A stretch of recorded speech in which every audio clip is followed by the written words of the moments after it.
મોગલધામ કે હું ભગુડા? હા બસ, 4-5 માતાજીના નામ લઈને જીઓગ્રાફીનું ફીંડલું વાળી દેવાનું છે. તો હવે આજે આપણું જે ટોપિક ચાલવાનું છે ને, એ ટોપિકનું નામ છે ક્લાઇમેટોલોજી. પણ તમે એક કામ કરો, કારણ કે જે 10 લેક્ચર વાળું જીઓમોર્ફોલોજી હતું ને, એક તમારો ટોપિક આવો હશે હે ને, તો આની અંદર એપ્રોક્સિમેટલી આગળ પાછળ ગણીને 10-15 પેજ છોડી દો.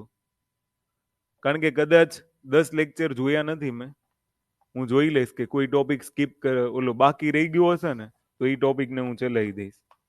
કારણ કે આ મુખ્ય ભૂમિ, જો તમારે સિલેબસ વાંચવું ને, તો તમારી પાસે અગર હોય ને, તો સિલેબસની અંદર જોઈ લો કે જે સામાન્ય ભૂગોળ વાળો ટોપિક છે, એમાં પહેલો ટોપિક છે સૂર્યમંડળના ભાગ રૂપે પૃથ્વી. તો આ તમારા 10 લેક્ચરમાંનો પહેલો ભાગ હશે.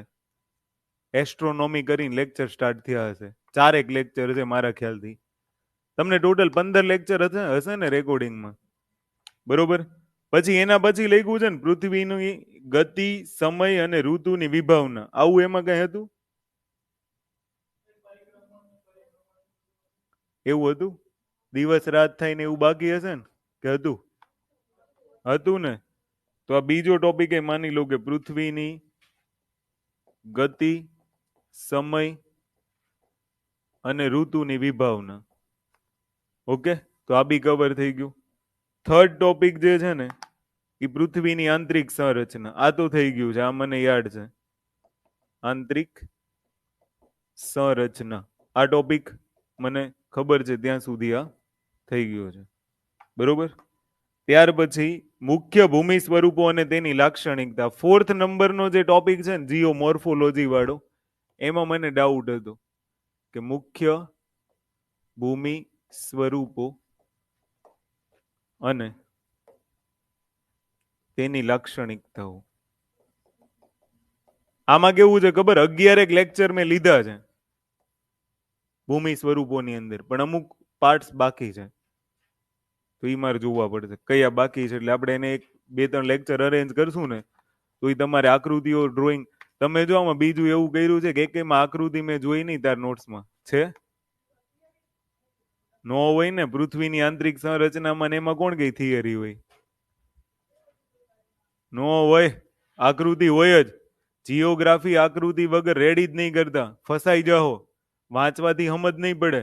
તમારથી લખવાના વાક્યો છૂટી જાય ને તો કોઈ ઇશ્યુ નથી. આ એક વસ્તુ સમજજો. સમજ પડી? પણ આકૃતિ નો છૂટવી જોઈએ. ગમે એ થઈ જાય. અત્યારે બી હું સમજાવું, તમારે તમારી રીતના ડ્રો કરવાની જ.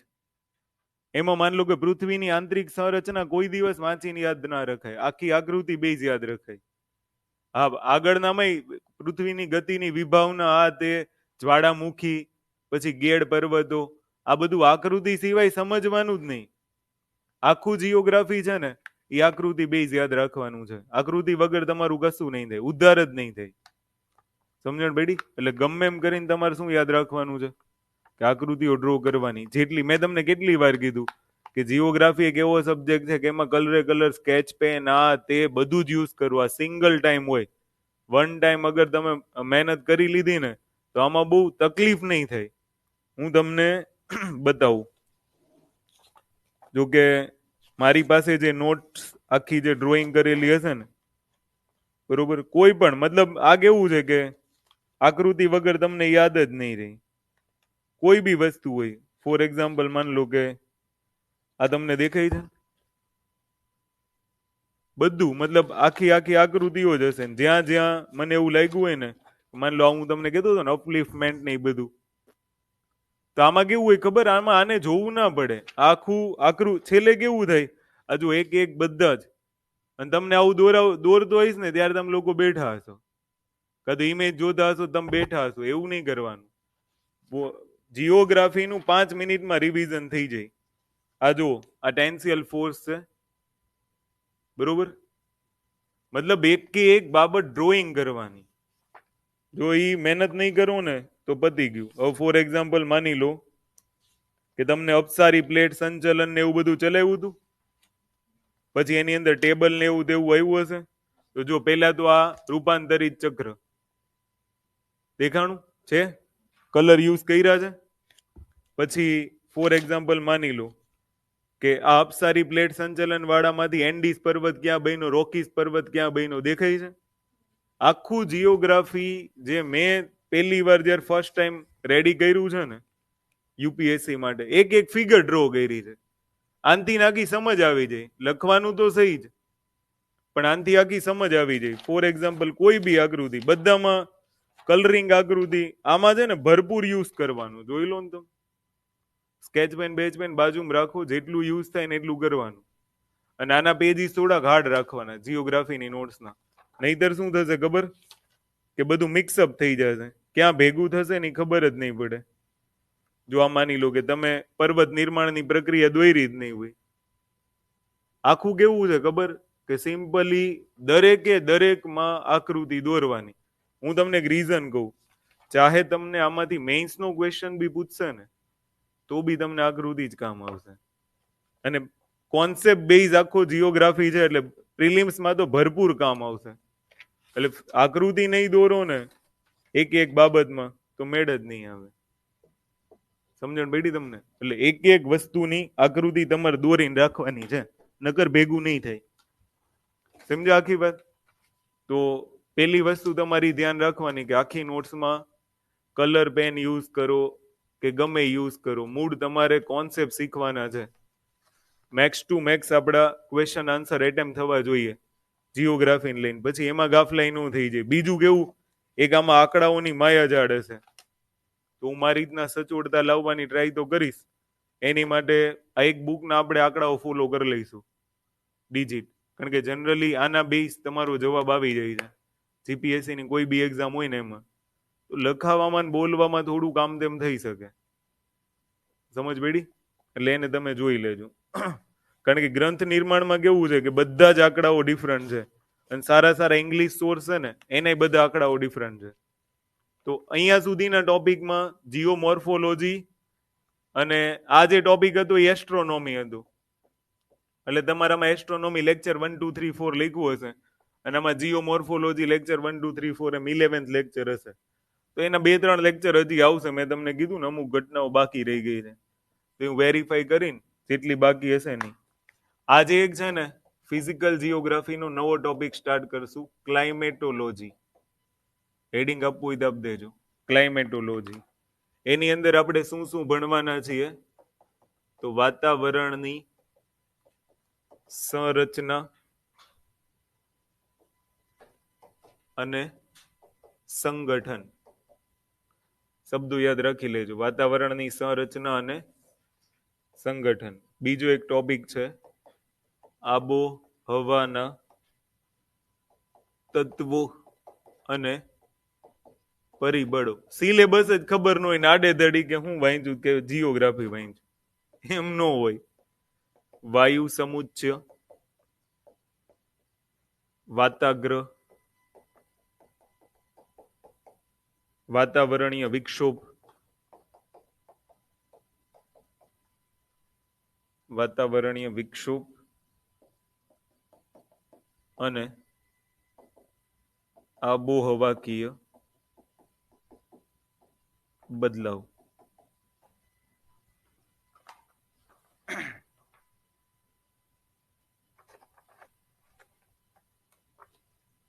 બરોબર? Atmospheric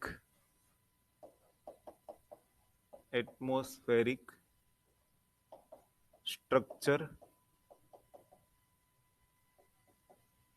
and composition. આ બધું લખી નાખજો. પછી આમ જોયા નહીં કરતા. કેલાલનો શો સ્ટાર્ટ નથી થયો, એલા કમ્પ્યુટર બંધ થઈ ગયું. શું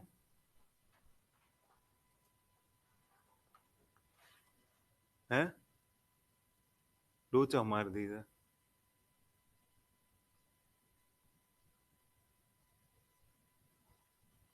હેરાન કર્યા. હે? બંધ થઈ ગયું.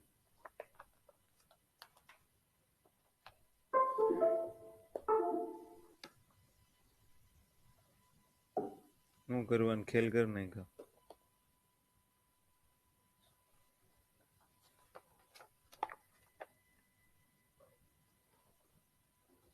ડિસ્પ્લે બંધ થઈ ગઈ છે, કમ્પ્યુટર બંધ થયું છે, એ પાછી નહીં ખબર.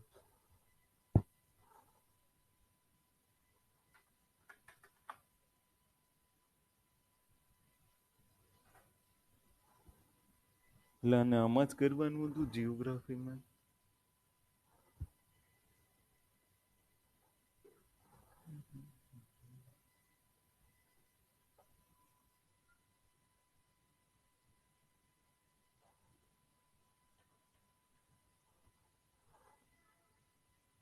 કમ્પ્યુટર તો ચાલુ જ છે.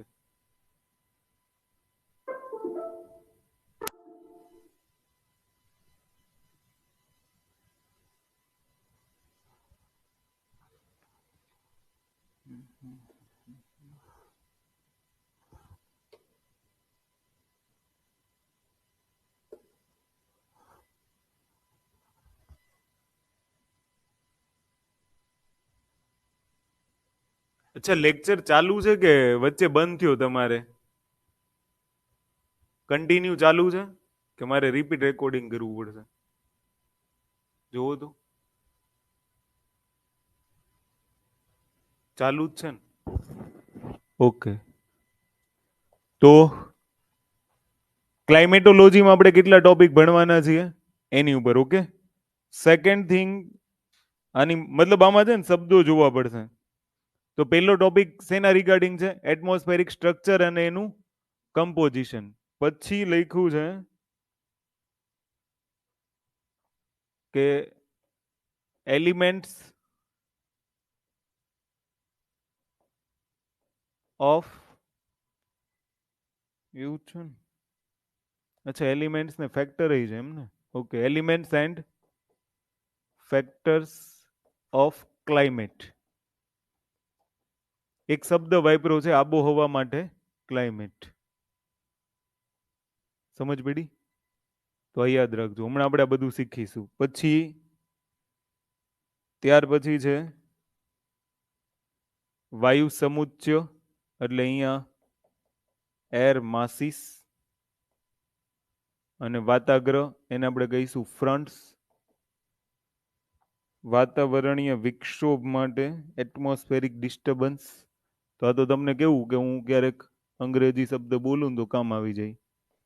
Atmospheric disturbance.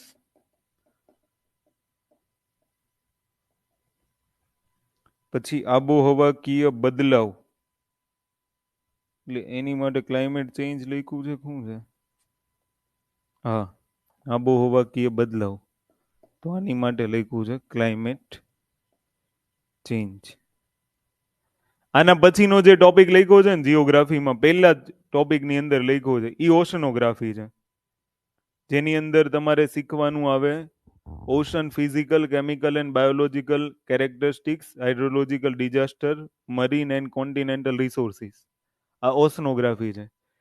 ભૌતિક ભૂગોળ જોશો ને તો એનો પહેલો જે પોઈન્ટ છે ને, તમારો ફર્સ્ટ પોઈન્ટ સિલેબસની અંદર લખ્યો, એમાં 4 ભાગ છે. એસ્ટ્રોનોમી છે, જીઓમોર્ફોલોજી છે, ક્લાઇમેટોલોજી છે અને ઓશનોગ્રાફી છે. 4 ભાગમાં પહેલો ટોપિક તમારો પૂરો થાય. ત્યાર પછી ભારત અને વિશ્વને ધ્યાનમાં રાખીને, ભારત, વિશ્વ અને ગુજરાતને ધ્યાનમાં રાખીને બીજો ટોપિક શરૂ થાય. પણ પહેલા ટોપિકની અંદર ઓવરઓલ આ 4 ટોપિક છે. પછી તમને એ તો ખબર હોવી જોઈએ ને, માન લો કે તમે જીપીએસસી નું પેપર આપીને બહાર નીકળ્યા ને તમને કોઈ પૂછે કે શેના સવાલ હતા, તો તમે એમ કહો જીઓગ્રાફીના. એમ નહીં, શેના સવાલ હતા? ક્લાઇમેટોલોજી બેઝ હતા. જીઓમોર્ફોલોજીમાંથી મેઇન્સના સવાલ એક વખત ઉચ્ચ પ્રદેશ વાળો સવાલ પૂછાણો હતો. જનરલી તમારો જે મેઇન્સનો પ્રશ્ન હશે ને એ બી અહીંયાથી ને જ હશે. પણ જો તમને આ આબોહવા ખબર હોય, આ ખબર હોય, વાતાવરણની સંરચના ખબર હોય, તો તમે ભારતની જલવાયુ ઉપર કંઈક લખી શકશો. સમજ પડી? ભારતના આબોહવાકીય પરિવર્તનના પરિબળો ઉપર તમે કંઈક લખી શકશો. પણ આ બેઝિક પાર્ટ છે.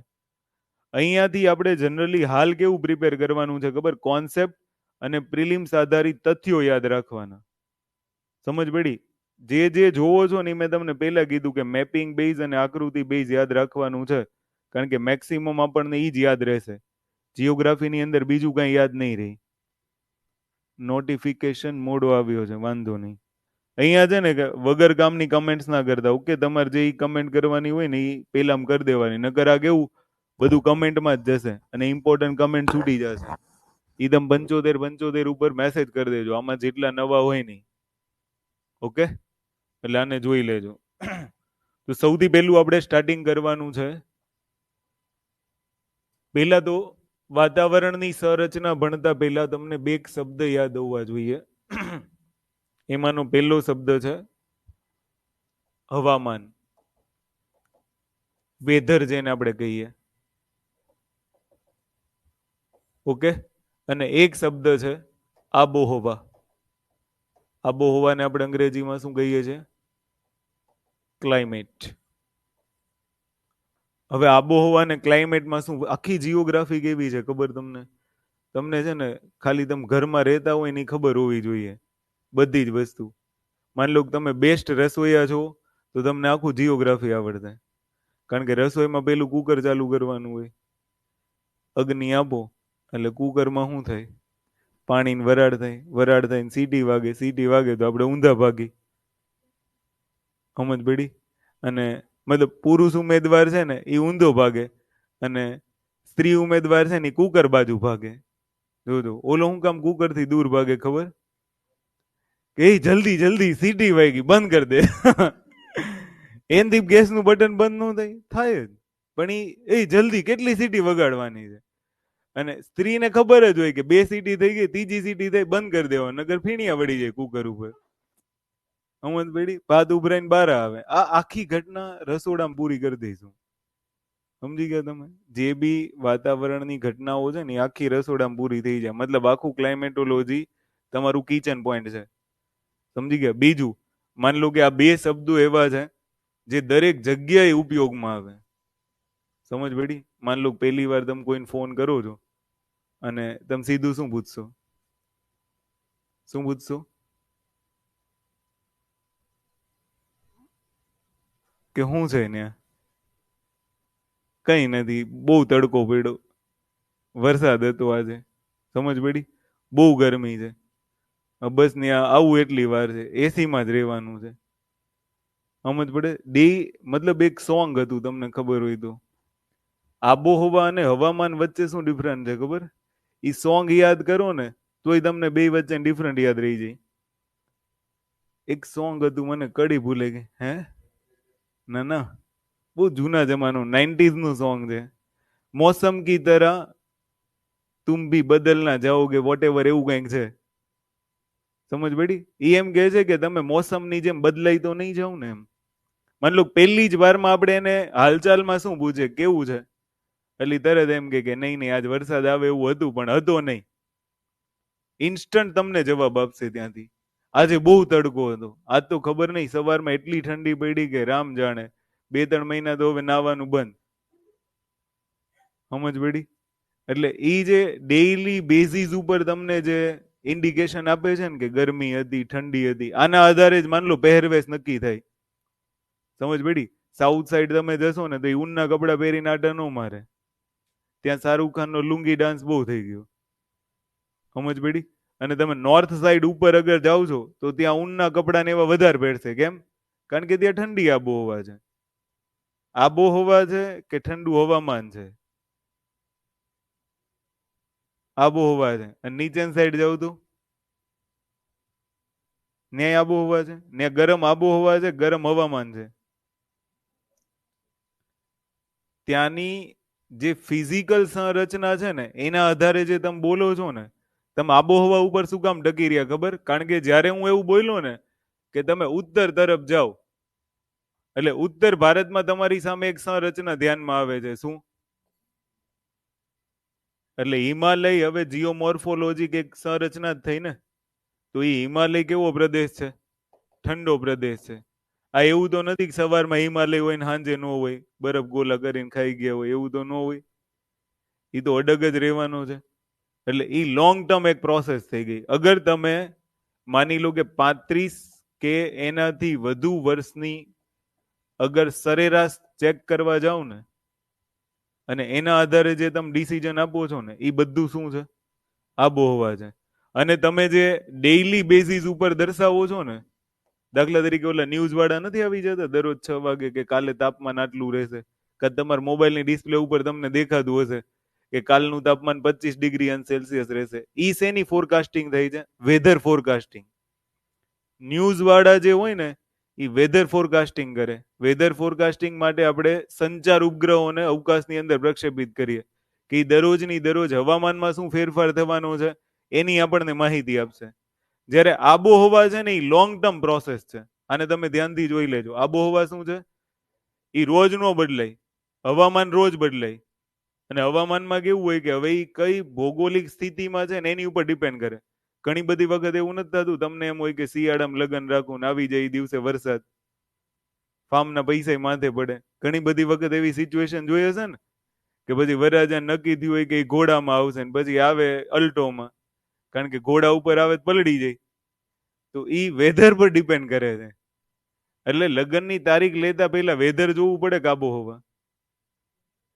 હા, મેં તમને કીધું ને આવું શીખવાનું છે. તમે વાડી બુક કરાવો ને, ફાર્મ બુક કરાવો ને, એ પહેલા તમારે શું જોવાનું છે? વેધર જોવાનું છે.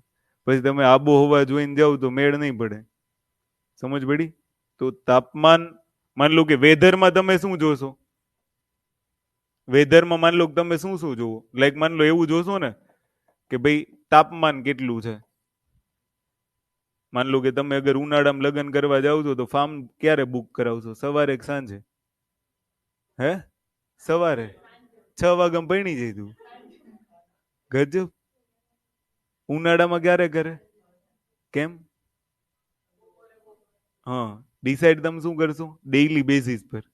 કે દિવસમાં તમે એવું નક્કી કર્યું કે બપોરે તો બહુ ઓલું હશે અને માન લો કે એમાં જો વરઘોડો કાઢ્યો તો ઘોડો તો પીગળશે, પેલા મારો મેકઅપ પીગળી જાય. સમજ પડી? ઈ સમસ્યા હોય. તમને લાગે, મેં તમને નતું કીધું ઓલો મોર્ફિયા કેવો હતો? બોડી મોર્ફિયા. હા, બોડી ડિસમોર્ફિયા. ઈ દિવસે આપણને એની બહુ ચિંતા હોય. સમજ પડી? એટલે તો એક અણવર રાખ્યો હોય. ઈ પેલા વર બની ગયો ને હવે આપણો અણ બને કે કાંઈ પણ એક ટીપું પડે સીધું ઓલું નેપકિન લઈને દોડી જાય. સાફ સફાઈ. બરોબર? તો તમે એ દિવસે શું જુઓ? તાપમાન જુઓ કે નહીં? અચ્છા, માન લો એ બી ડિસાઈડ કરશો ને કે વરસાદ આવશે કે નહીં આવે. માન લો ચોમાસામાં તમે ફાર્મ બુક કરવા જાવ તો ઓપન કરશો કે પેક કરશો? સિમ્પલ છે. એનો મતલબ શું છે ખબર? કે ડેઈલી બેઝિસ ઉપર આ સવાલ પૂછાયો છે. જીપીએસસી મજાક સેજ બી નહીં કરતો. હમણાં તમને 5 મિનિટ પછી દરેક ટોપિકનો સવાલ પૂછીશ, બતાવીશ હું તમને. તમને એવું લાગતું હશે કે આ શું મજાક ચાલુ, પણ ત્યારે તમે કન્ફ્યુઝ થઈ જાવ પરીક્ષામાં કે સાલું આ શું પૂછ નાખ્યું. તમે એક વસ્તુ સમજો કે તમે ડેઈલીનું તાપમાન જોવો છો તો એના આધારે વેધર નક્કી થઈ છે. વરસાદ જોવો છો તો એના આધારે વેધર નક્કી થઈ છે. પણ હું એમ કહું કે હિમાલયની સંરચના છે તો એ એક ભૌતિક ભૂગોળની સંરચના છે, જીઓમોર્ફોલોજી આધારિત. પછી માની લો કે સમુદ્રની સપાટીથી ઊંચાઈ કેટલી છે, નજીક છે કે દૂર છે. માન લો કે સાઉથ સધન પાર્ટ આપણો છે એ આખો સમુદ્રથી કેવો છે? નજીક છે. તો ત્યાંની આબોહવા અલગ. સમુદ્રથી દૂર હોય ત્યાંની આબોહવા, ત્યાં આબોહવા શબ્દ વાપરીએ છીએ. એટલે બેયના છે ને પરિબળો અલગ અલગ છે. આ સિમ્પલી આ વસ્તુ તમને ખબર પડી જ જાય કે ભાઈ લાંબા ગાળાની અગર તમે સરેરાશ જોશો તો એ તમને શું આપશે? આબોહવા. અને ટૂંકા ગાળાની સરેરાશ જોશો તો એ તમને શું આપશે? હવામાન. પણ એને નક્કી કરતા પરિબળો કયા છે? દાખલા તરીકે માની લો કે પવન કેવો ફૂંકાશે, એ ડેઈલી બેઝિસ પર ડિપેન્ડ કરે છે. માન લો કે આ તમને અગાઉથી આગાહી થઈ જાય કે ભાઈ હમણાં 2-3 દિવસ સુધી પવન ઝડપી ફૂંકાશે, ઘરના બારી બારણા બંધ રાખજો. પણ માન લો કે આબોહવામાં તમે એવું ડિસાઈડ કરવા જાવ કે પવન ફૂંકાશે તો એ તો કેટલા વર્ષ ફૂંકાશે એનું નક્કી જ ન હોય. સમજ પડી? જેમ કે વૈશ્વિક તાપમાનમાં વધારો આબોહવાને લીધે થાય કે હવામાન? આબોહવા. ક્લાઇમેટ ચેન્જની સમસ્યા છે. અને કોઈ શોર્ટ ટર્મ તો નહીં જ હોય ને, એ બહુ લોંગ ટર્મ પ્રોસેસ હોય. અને આ સમજ્યા પછી આપણે વાતાવરણની સંરચના સમજવી પડે. તો હું 4-5 શબ્દો લખાવું પછી આપણે એનો સવાલ જોઈએ અને પછી આપણે એને લખીએ. તો સૌથી પહેલું લખો ક્લાઇમેટોલોજી. પેલો શબ્દ ક્લાઇમેટોલોજી. પેલો એક શબ્દ તો લખી લો કે વોટ ઇઝ ક્લાઇમેટોલોજી. તો આબોહવાનું નિયમન અને નિયંત્રણ કરવું. આબોહવાનું નિયમન અને નિયંત્રણ કરવાનું કાર્ય કરે છે. સેમ આમ તો છે ને એને વાતાવરણ કહી શકો તમે. વાતાવરણ. આપણને એક જ શબ્દ શીખવાડ્યો છે. વાતાવરણ એટલે શું? ચારેય બાજુનું આવરણ. એને શું કહેવાય? વાતાવરણ. પણ ક્લાઇમેટોલોજીમાં આપણે શેનો અભ્યાસ કરશું? કે આબોહવાનું નિયમન કેવી રીતના કરવું અને એનું નિયંત્રણ કેવી રીતના કરવું. એ જ વાતાવરણની વ્યાખ્યા થઈ તમારી. ઓકે. ત્યાર પછી બે શબ્દ લખું. એક બાજુ લખો હવામાન, વેધર, અને એક બાજુ લખો આબોહવા. બરાબર.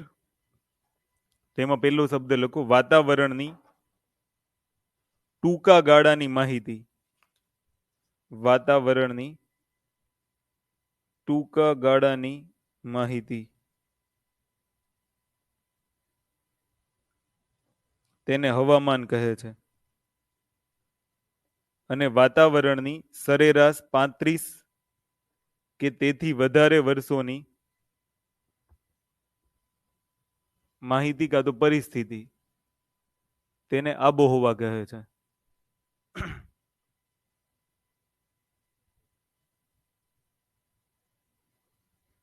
પછી એના ઘટકો લખો. હવામાન. હવામાનના ઘટકો. એમાં લખો તાપમાન. તાપમાન. સૂર્યઘાત. આ બધા શબ્દો શીખવાડી દઈશું તમને. સૂર્યઘાત. હવાનું દબાણ. જે ન આવડે ને એમાં હમણાં બહુ કન્ફ્યુઝ ના થવું. પૂરું થાય ત્યારે કહેજો. એક પણ શબ્દ ઘટશે નહીં. શું લખ્યું?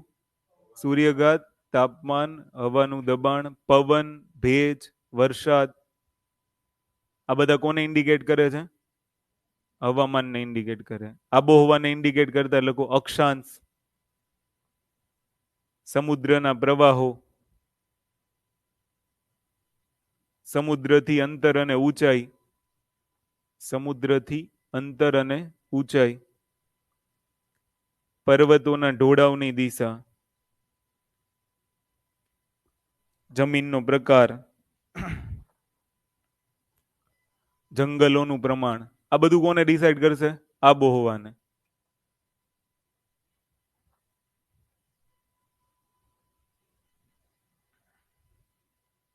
અચ્છા, ફોર એક્ઝામ્પલ માની લો કે દિલ્હી. દિલ્હી એની એક તો વસ્તી ગીચતા વધારે. પછી દિલ્હી આખું કોન્ક્રીટનું જંગલ બની ગયું છે. એટલે ત્યાં વૃક્ષો છે જ નહીં. હવે એ લોકો વૃક્ષો વાવે છે. તો કઈ વાયવા ભેગું બીજે દિવસે થોડું ઓક્સિજન છોડવા માંડશે? લાંબો સમય લાગશે ને. એ લાંબો સમય લાગશે ને ત્યાં તો કેટલાય પ્રદૂષકો વાતાવરણમાં ભળી ગયા છે. અને એ શું કરશે એ બી હું તમને આજે સમજાવી દઈશ. પણ પ્રદૂષણની સમસ્યા થશે કે નહીં? તો એ કોઈ શોર્ટ ટર્મ પ્રોસેસ થોડી છે. એક લાંબા ગાળાની સમસ્યા છે. અને ઈ શેમાં બદલાવ લાવે? હવામાનમાં બદલાવ લાવે કે આબોહવામાં? તો આન્સર આવે આબોહવામાં બદલાવ લાવે. એટલે સૌથી પહેલા બે શબ્દો, ત્રણ શબ્દો આમ તો ટોટલ થયા કે વાતાવરણ શું છે.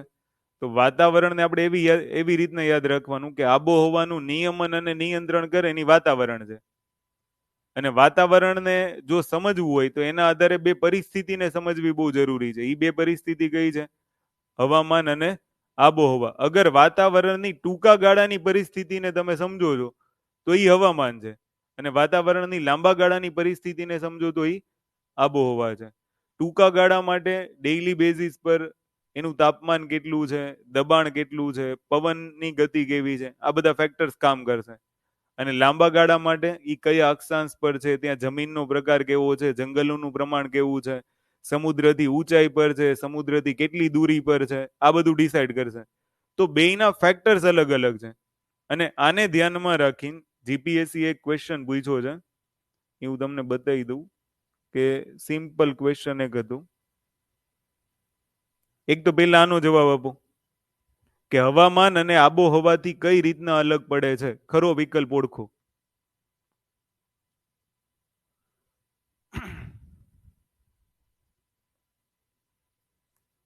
શું બંને ખોટા વાળા હાથ ઊંચો કરો? તો મતલબ જુઓ, આટલું સિમ્પલ હોય સમજ પડી ને કે પ્રશ્ન પૂછવાની રીત જુઓ. હવામાન છે ને એનું વાક્ય આ છે. તો હવામાનમાં લખી નાખો ને કે ભાઈ તત્વો રોજિંદા પ્રાદેશિક ફેરફારો સાથે સંબંધ દર્શાવે. અને આબોહવાનું વાક્ય આ છે કે ઈ વિવિધ તત્વોના સરેરાશ ઘટનાઓ સાથે સંબંધ છે. એ 35 વર્ષની સરેરાશ નીકળે એમાં. સમજ પડી? અને ઓલામાં રોજિંદી પ્રાદેશિક સરેરાશ નીકળે. હવે હવામાન પ્રાદેશિક હોય. તમને એવું કહેશે કે સુરત જિલ્લાનું તાપમાન આટલું રહેશે, અમદાવાદ જિલ્લાનું તાપમાન આટલું રહેશે, સુરતમાં આટલો વરસાદ પડશે, અમદાવાદમાં આટલો વરસાદ પડશે. એ પ્રાદેશિક હોય. એ હવામાનની જાણકારી આપે. અને ન્યૂઝને આપણે કહીએ વેધર ફોરકાસ્ટિંગ. સમજ પડી? એમાં ખબર ને ઓલા નકશા આવતા હોય ત્યાંથી વાદળ નીકળે ને સૂર્ય નીકળે ને પછી એમ કે આજે અહીંયા આટલો તડકો રહેશે, તો એ હવામાન છે. તો ઈ શેને દર્શાવે છે? પ્રાદેશિક ફેરફારને. અને આ શેને દર્શાવે છે? તો વિવિધ તત્વોની સરેરાશને. એટલે 35 યર્સની એક એવરેજ લીધી હોય અને એના આધારે આબોહવા નક્કી થાય. તો આમાં બંને ખોટા. ક્લિયર? ચલો પછી જુઓ, સવાલ ધ્યાનથી વાંચજો.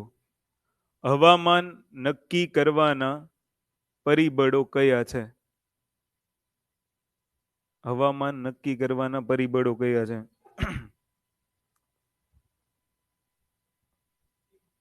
હે? હવામાન નક્કી કરવાના પરિબળો કયા છે? તો 4 કેમ નહીં આવે? હા, આબોહવામાં સમુદ્ર લખ્યું કે જમીનથી ઊંચાઈ લખ્યું? આબોહવા કોને ડિસાઈડ કરે? ઈ શબ્દ મેઇન છે. તમે જુઓ, જમીનથી ઊંચાઈ લખાયું મેં, વાંચો તો. જમીનથી કેટલી ઊંચાઈ પર તમે રહ્યો છો ને, એ વેધર ફોરકાસ્ટિંગ નો સંબંધ છે. સમજ પડી? તો એક વખત આ સવાલનો જવાબ છે ને તમે ક્રોસ વેરીફાઈ કરી લેજો, કારણ કે આન્સર તો બધા જ આવશે. સમુદ્ર આબોહવાને અસર કરે. એ લોંગ ટર્મ એક પ્રોસેસ છે. જમીનથી ઊંચાઈ છે એ કઈ અસર નહીં કરે. એ હવામાનને અસર કરે. ફોર એક્ઝામ્પલ માની લો કે ગ્રાઉન્ડ ફ્લોર ઉપર રહેતો હોય અને 13th ફ્લોર ઉપર રહેતો હોય, તો બેયમાં ફરક હશે. સમજ પડી? તમે ગ્રાઉન્ડ ઉપર રહેતા હોય, જમીનથી નજીક ઊંચાઈ રહેતા હોય, તો તાપમાન તમને વધારે અનુભવ થતું હશે, કારણ કે તમને બંને હીટ લાગશે. ગ્રાઉન્ડ નહીં લાગશે ને ઉપરથી નહીં લાગશે. પેલામાં પવનની ગતિ કેવી હશે? 13th ફ્લોર ઉપર તમારે બારી છે ને એને ટેકા રાખવા પડે, કારણ કે ખુલ્લું રાખો તો ઘરમાં હું તૂટી જાય. સમજ પડી? તો જમીનથી ઊંચાઈ વાળો જે ભાગ છે ને એ વેધરમાં આવશે. તો આને એક લખી નાખજો. બરોબર?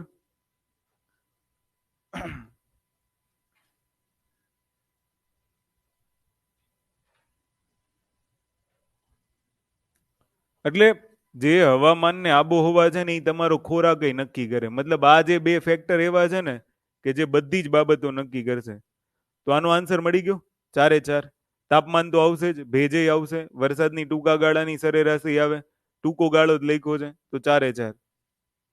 પછી સમતાપ આવરણ ને આ બધું આપણે જોઈએ, પણ આની ઉપરથી ખાલી કોન્સેપ્ટ ક્લિયર કરવાના હોય કે મેં તમને બતાવ્યા ને એવા ક્વેશ્ચન આવે તો સિમ્પલી હવે જવાબ આવડી જાય ને તમને.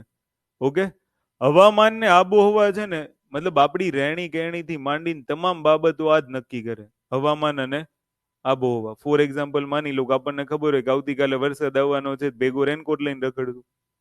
અડધા આખો દિવસ રેનકોટ પહેરીને આટા મારશે કે આવી જાય તો પહેરવો નહીં. સમજી ગયા? આબોહવાને આધારે નક્કી થાય. માન લો કે તમે સમુદ્ર કિનારાની નજીક રહો છો, લાઈક માન લો બંગાળ હોય, ઓડિશા હોય, સાઉથમાં કેરળ, કર્ણાટક, આ બધે જાઓ, તો તમને ખોરાકમાં શું જોવા મળશે? મચ્છી ઓર ભાત મિલેંગે આપ લોકો કો. અને માની લો કે તમે ગુજરાતમાં આવો તો સમુદ્ર કિનારે રહેતા હોય તો શું આવશે? મચ્છી ને ભાત જ આવે. એમાં સમુદ્ર કિનારો જ છે નજીક. એવું ન હોય કે ઘઉંની રોટલી ખાઈ હતી ને લીમડો વાવીને કઢી બનાવીને રોજ વઘાર કરીને ખાઈ હતી, એમ નહીં. દરિયાઈ સંસ્કૃતિ, મતલબ જ્યાં સમુદ્ર કિનારો નજીક છે ને ત્યાં જનરલી એનું ફોકસ એની ઉપર હોય, માછલી ઉપર હોય, કારણ કે એનો ખોરાક જ એવો હશે, એની રહેણી કહેણી બી એવી હશે. પછી તમે જોજો, મેં તમને કીધું છે ને ભૌગોલિકતા બહુ ડિપેન્ડ કરે. માન લો કે તમે પર્વતીય વિસ્તારમાં રહો છો તો તમારા શરીરનો બાંધો મજબૂત હશે. કારણ કે તમારે રોજ ચડાઈ ચડીને ઉપર જવાનું છે, સ્કૂલે પાછું નીચે આવવાનું છે, ફરી પાછું કંઈક લેવા નીચે આવવાનું, એમાં ઢાળ તો જોવા મળશે જ. ઢાળના કારણે તમારા પગના બાંધા મજબૂત થઈ જાય. સમજ પડી? અને તમે અગર શહેરોમાં રહેતા હોય તો પગના બાંધા નહીં, પગ કઈ બાજુ વળાંક મારી ગયો એનું નક્કી ન હોય, સુકતાન થઈ ગયા હોય. એને ડીમાર્ટની ટ્રોલીમાં તો પગ ઠહકાઈ જાય, એ ટ્રોલી ભેગી જાય, એટલે ભેગા જાય એમ. એવું નથી કે ફિમેલ કેન્ડિડેટમાં જ આ પ્રોબ્લેમ છે, મેલ કેન્ડિડેટમાં આ ઇસ્યુ છે. માન લો કે એને એક ટ્રોલી ઉપાડવાની થઈ હોય ને તો ઈ કે ભલે ટ્રેન જાવી હોય જાય, હું નહીં ચડાવું. અને ઈ તમને જે ઊંચાઈ વાળા ભાગ છે ત્યાં નહીં જોવા મળે. ઈ લોકો શ્રમ કરી લેશે કારણ કે ઈ સ્ટ્રોંગ જ એટલા છે. એટલે આબોહવા અને ભૌગોલિકતા એવું નથી કે ખાલી વાતાવરણને જ અસર કરે છે, એ સાંસ્કૃતિક માધ્યમોને અસર કરે. એટલે તમે જ્યારે મેઇન્સના ક્વેશ્ચન આન્સર લખતા હોય ને ત્યારે આવા બધા પોઈન્ટ ફોકસ કરવાના. જીઓગ્રાફીનો ક્વેશ્ચન એવું નથી કે તમે લખવા બેઠો એટલે ખાલી જીઓગ્રાફી ભૌગોલિક જ દાબવાનું. એ કલ્ચરલ એટલું મહત્વનું છે. પછી માની લો જમીનના પ્રકાર હોય તો એ ડિસાઈડ કરશે કે ત્યાં કયા પ્રકારનો ભેજ છે, વરસાદનું પ્રમાણ કેટલું આવશે, જમીનની ગુણવત્તા શું છે, નાઇટ્રોજન કેટલું છે, ફોસ્ફરસ કેટલું છે. તો એ પ્રકારે ખોરાકના કલ્ચર બદલતા જોવા મળશે. સમજ પડી? તો આને એક તમે યાદ રાખી લેજો. ઓકે, ત્યાર પછી એક મેઇન હેડિંગ આપણે જોઈએ સૌથી પહેલું, અને એ છે એટમોસ્ફિયર. एटमॉस्फेयर ने આપણે કહીશું वातावरण. लिखणो नहीं है, ठीक है? आप लोगों को मैं लिखवाऊंगा કારણ કે વર્ડ એક હું તમને લખાવીશ, તમારે ખાલી આકૃતિ દોરવા ઉપર ફોકસ કરવાનું. હું તમને જીઓગ્રાફી સ્ટાર્ટિંગમાં કહી દઉં કે તમારે કશું નહીં કરવાનું, તમને ખાલી માની લો જે પ્રકારે ચાર્ટ બતાવવું આ તે, હું જો કે ચાર્ટ દોરવાનો જ હતો, પણ એમાં કેવું થાય ભાઈ દોરું તો બહુ બધી વાર લાગશે, એટલે મેં ચાર્ટ રેડી લઈ લીધા છે, પણ તમારે દોરવાના છે, એક એક વસ્તુ એની અંદર લખવાની. ઓકે, તો આની અંદર આપણે શું ભણશું ખબર છે? એક તો વાતાવરણની વ્યાખ્યા, સમજ પડી? ત્યાર પછી સિલેબસનો જે ટોપિક છે ને એને જુઓ, સિલેબસના ટોપિકના બધા શબ્દો કવર કરી લઈશું. વાતાવરણની સંરચના, સંગઠન, તો બે વસ્તુ આપણે શીખવાની. શું શું શીખવાનું છે? વાતાવરણની સંરચના અને સંગઠન. તો બંને શબ્દો ઉપર આપણું ફોકસ રહેશે. Composition and structure. તો ઘણા બધાને તો બે શબ્દ જ સરખા લાગતા હશે કે સ્ટ્રક્ચર ને કમ્પોઝિશનમાં શું ફરક. અચ્છા, તમારામાંથી કોઈ કહેશે કે સ્ટ્રક્ચર ભણી જ ગયા છો ને તમે? હવે તો કોઈ ના નહીં પાડતા કે વાતાવરણ ભણ્યા નથી એમ. જીઓગ્રાફીના લેક્ચર અહીંયા લેવાના જ છે, ફિઝિકલ જીઓગ્રાફીના, કે નથી લેવાના? લેવાના છે ને. વાતાવરણની સંરચના ભણાવી છે ને તમને. તો સંરચના અને કોમ્પોઝિશન બે અલગ અલગ છે. અને વ્યાખ્યા તો તમને ખબર જ છે. વ્યાખ્યા તમારી કહી દઉં, ચારેય બાજુનું આવરણ, એને શું કહેવાય? વાતાવરણ. અચ્છા, સંરચનામાં શું આવે? કોણ કહેશે? અને સંગઠનમાં શું આવે?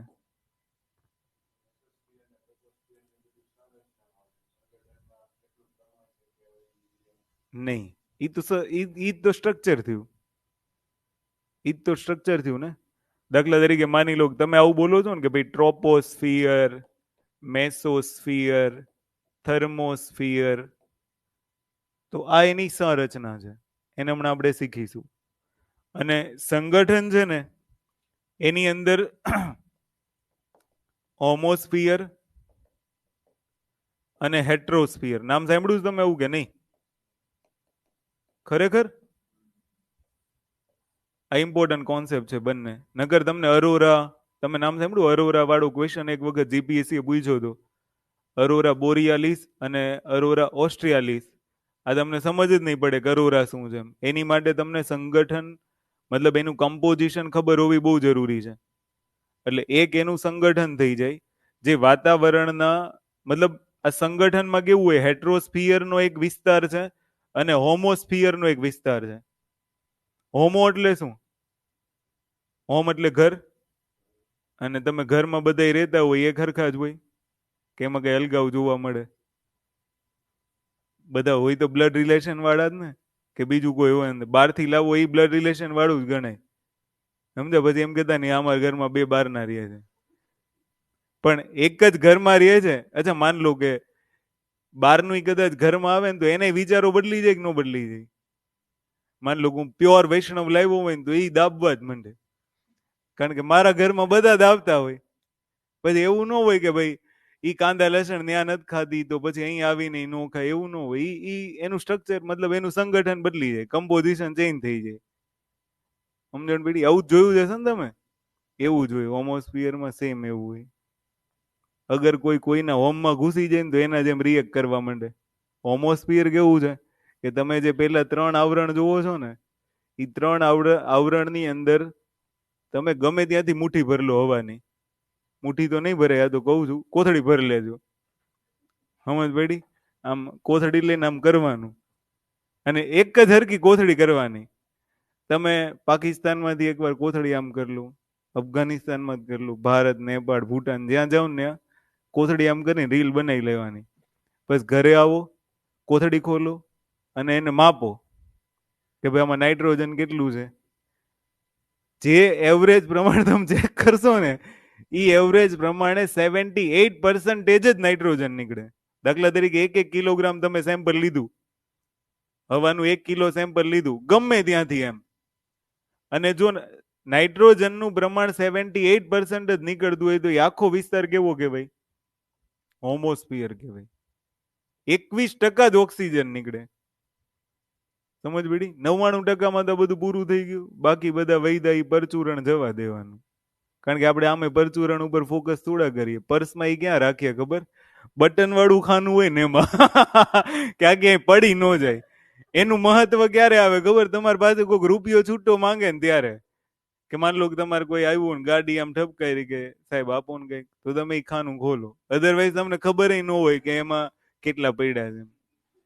સમજ પડી? તમે બંધ રાખો. તો આર્ગોન છે, હિલિયમ છે, કાર્બન ડાયોક્સાઇડ છે, આ પરચુરણ છે. પણ પરચુરણ ખતરનાક હોય. પાકીટમાં પડ્યું હોય ને તો ખખડે, અને જેવું પાકીટ કાઢવા જાવ ને પાવલી પડે, કેટલું ખરાબ લાગે. સમજ પડી? કોકને એમ થાય કે પાવાગઢ જવાનું હશે શું, કારણ કે જે ખખડે ને એ હેરાન કરે. માની લો કે તમે બસમાં સૂટ બૂટ પહેરીને ગયા વોલ્વોમાં, અને નવી જ વોલ્વો છે હજી, હા, ગુજરાત સરકારની, અને તમે જેવું ઓલો એમ કે ટિકિટ, તો તમે પર્સ કાઢો ને તમારે ઓલું 500 નોટ બતાવવા કડક ને, ત્યાં એક પરચુરણ પડે રૂપિયો. સમજ પડી? અડધા તો ઉઠાવતા નથી, જવા દો ને હવે, એવું તો પડ્યા કરે. કેમ ઓલી બાઇકમાં જતા હોય ને 30 રૂપિયાની ટોપી ઉડી જાય શનિવારે, તો તમે નો લ્યો. પણ એ ટોપી અગર માન લો તમે રીબોક માંથી ને એમાંથી લીધી હોય, ગાડી ઊભી રાખો કે ન રાખો? પણ ઈ જે ગાડી નથી ઊભી રાખતા ને, એ બધા એલિમેન્ટ્સ બાકીના છે, કારણ કે હેરાન બહુ કરે વાતાવરણને. સમજ પડી? તો વાતાવરણમાં તમારે આટલું શીખવાનું છે. શું? સૌથી પહેલી એની વ્યાખ્યા, પછી એની સંરચના અને એનું સંગઠન. તો સૌથી પહેલું, વ્યાખ્યામાં તો કઈ કહેવાની જરૂર નથી ને. મારે તમને 2 શબ્દો શીખવાડવા છે ખાલી, બાકી તો આ તો તમને ખબર જ છે ને, કે ચારેય બાજુ રહેલું હવાનું, એને શું કહેવાય? અચ્છા, પણ હું એમ કહું છું કે માન લો કે જે હવાનું આવરણ છે, ઈ હવાનું આવરણ કેવું છે? તો સૌથી પહેલો આન્સર યાંત્રિક છે કે રાસાયણિક છે? એટલે શબ્દ કેવો પૂછશે તમને ખબર? કે ભાઈ વાતાવરણ એ વાયુઓનું, આમ તો હવા તો ન લખાય, વાતાવરણ એ વાયુઓનું જ આવરણ છે ને. તમે તો એવું જ ભણો છો ને કે વાતાવરણ એ આપણી આજુબાજુમાં ચારેય કેવી, હું લખ્યું પર્યાવરણની ચોપડીમાં, ના ના, પર્યાવરણની ચોપડીમાં વ્યાખ્યા, હા, ચારેય બાજુ વીંટળાયેલું વાયુનું આવરણ, એને શું કહેવાય? તમને વ્યાખ્યા ન આવડે ને ક્યારેય, તો ચારેય બાજુ જોઈ લેવું. સમજ પડી? તમને જે દેખાય ને શું છે? વાતાવરણ. પછી એમ કેતા નહીં પડદો, ઈ વાતાવરણ નથી, વાયુઓનું આવરણ. સમજ પડી? મને ખબર નથી પડતી, એ લોકો એમ કે ચારેય બાજુ વીંટળાયેલું આવરણ એને વાતાવરણ કહેવાય. મને તો ચારેય બાજુ કઈ દેખાતું જ નથી. વાયુ કોઈને દેખાણા? નો દેખાણા ને. પણ ઈ જે વાયુ આપણી આજુબાજુમાં વીંટળાયેલા છે ને, એ શું છે? પણ હવે મારો કહેવાનો મિનિંગ એ છે કે ચારેય બાજુ જે વાયુઓનું આવરણ છે એ વાયુઓનું યાંત્રિક મિશ્રણ છે કે રાસાયણિક મિશ્રણ છે? શું આન્સર આપશો? રાસાયણિક વાળા હાથ ઊંચો કરો. એમ આજુબાજુ જોઈને હાથ ઊંચા નહીં કરવાના એને. એક વસ્તુ ધ્યાન રાખવાની, ચાલું જવાબ આપણો હોવો જોઈએ, નિર્ણય આપણા જોવા જોઈએ. બીજો લે એવા નિર્ણય નહીં લઈ લેવાના, જવાબ નહીં લેવાના, આનાથી સચોટતા આવશે. તો બીજું સાચું વાળા હાથ ઊંચો કરો. મતલબ કે રાસાયણિક મિશ્રણ છે એમ. અચ્છા, પેલું વાળા એક અને એક પણ નહીં એવા તમે બે, તો એક માર્ક્સ ઘટે. એવું દર વખતે ઈ ટીક મારું ને તો ધબધબાટી ભૂલી જાય. આમાં હવે હું તમને ઈ ટીક મરાવીશ એક પછી એક. અચ્છા, તમે એક વસ્તુ સમજો કે વાતાવરણ અગર વાયુઓનું રાસાયણિક મિશ્રણ હોત ને તો ઉપર ભડકા થતા હોત. માન લો કે ઓક્સિજન છે હવામાં કે નથી, ઓક્સિજનનું પ્રમાણ કેટલું છે? અગર તમે એવું તો ભણી ગયા છો ને કે ઓક્સિજન કોઈ પણ સાથે પ્રક્રિયા કરે તો ઓક્સિજન દહન પોષક વાયુ છે, કે સળગવા માટે શેની જરૂર પડે? તો વાતાવરણમાં તો હાઇડ્રોજન હશે, તો ભડકા નો થાત. અગર રાસાયણિક મિશ્રણ હોત તો એ બધા એકબીજા સાથે રાસાયણિક પ્રક્રિયા કરી ગયા હોત. સમજ પડી? એટલે રાસાયણિક મિશ્રણ તો નથી. વાતાવરણ કેવું મિશ્રણ છે? વાયુઓનું યાંત્રિક મિશ્રણ છે, કે એમાં દરેક વાયુ પોતાની સ્ટેબિલિટી પ્રમાણે છે. સમજ પડી? અમુક વાયુઓ એવા છે કે જે સ્થિર રહી જાય છે. સ્થિર રહી જાય એટલે એ પોતાના સ્ટ્રક્ચરમાં પરિવર્તન કરતા નથી. જેમ કે તમે નાઇટ્રોજન જોઈ લો, ઓક્સિજન જોઈ લો, આ બધા કેવા વાયુઓ છે કે જે પોતાનામાં કઈ પરિવર્તન કરતા નથી, એ સ્થિર છે. એટલે વાતાવરણની સંરચના તમે અગર સમજવા જશો ને તો વાયુઓના આવરણના લીધે તમને જોવા મળશે. સમજ પડી? કે જે વાયુઓ છે એ વાયુઓનું કેવું મિશ્રણ છે? તો કે એ યાંત્રિક મિશ્રણ છે. કેવું મિશ્રણ છે?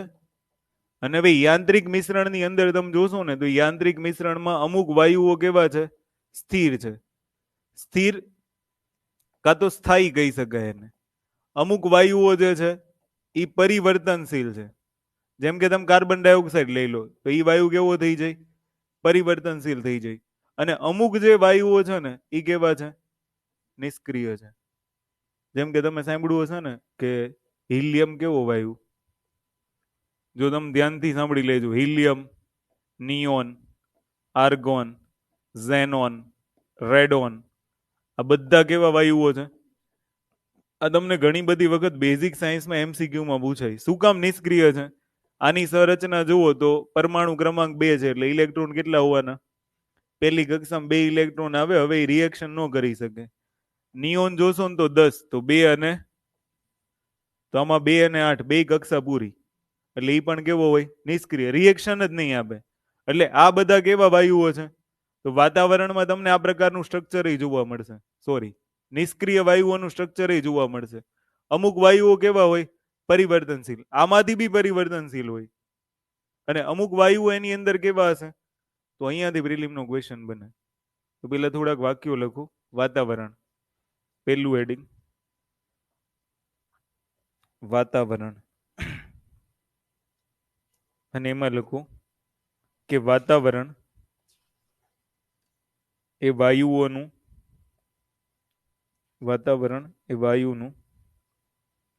રાસાયણિક મિશ્રણ છે. સોરી, યાંત્રિક મિશ્રણ છે. વાતાવરણ એ વાયુઓનું યાંત્રિક મિશ્રણ છે.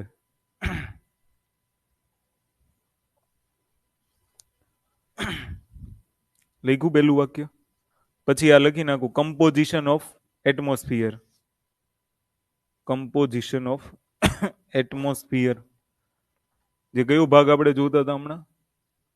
કમ્પોઝિશન, સંગઠન. કમ્પોઝિશન ઓફ એટમોસ્ફિયર, વાતાવરણનું સંગઠન. વાતાવરણનું સંગઠન. અને વાતાવરણના સંગઠનની દ્રષ્ટિએ હું તમને લખાવું ને એવી રીતના તમે હેડિંગ આપી દેજો. એમાં લખો પેલું હેડિંગ, કાં તો તમે આવું લખી શકો આની જગ્યાએ. આ લખવું હોય તો બી ચાલશે, અને વાતાવરણનું સંગઠન લખવું હોય ને તો બી ચાલશે. તો પેલું એક હેડિંગ આપો ને ભાઈ, ચાર્ટ દોરજો, હું લખાવું ને એવી રીતના. ઓકે, એટલે તમારે પ્રિલિમ્સનો MCQ સોલ્વ થઈ જશે. વાતાવરણનું સંગઠન, એમાં પેલા ઓર એક કોલમ પાડ દો. પેલા મુખ્ય વાયુ લખ નાખો. મુખ્ય વાયુઓ. મુખ્ય વાયુઓ તો મુખ્યમાં તો કોણ કોણ હશે? નાઇટ્રોજન, ઓક્સિજન અને આર્ગોન. કારણ કે આનું પ્રમાણ 78% છે, 21% છે અને 0.9% છે. તો આનાથી જ 99.9% થઈ ગયા, ગણી લો. એટલે આ બધા કેવા વાયુ કે ભાઈ, કે વાતાવરણની અંદર તમને આનું પ્રમાણ સૌથી વધુ જોવા મળે. પછી ગૌણ વાયુઓ લખો.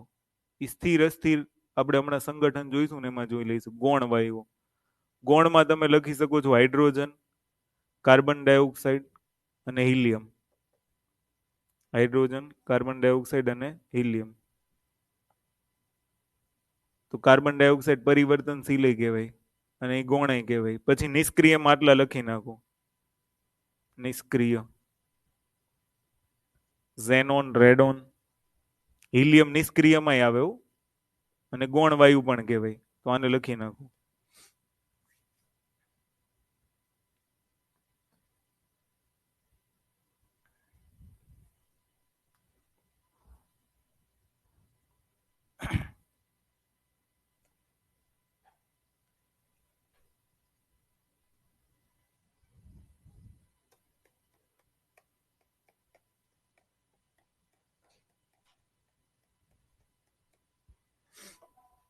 ઓકે, જો હવે વાતાવરણની સંરચનામાંથી તમને કેટલા સવાલ પૂછાય? એક તો નિષ્ક્રિય વાળો સવાલ પૂછાય, પછી આર્ગોન વાળો સવાલ પૂછાય કે આર્ગોન છે ને એ નોબલ ગેસ તરીકે પણ ઓળખાય. આર્ગોન જે વાયુ છે એ શેના તરીકે ઓળખાય? પ્રક્રિયા જ નહીં કરે. સમજ પડી? આવા નોબલ લોકો આપણી આજુબાજુમાં હોય કે ન હોય? ચાહે તમે 50 વાર બોલાવો તો જવાબ જ ન આપે.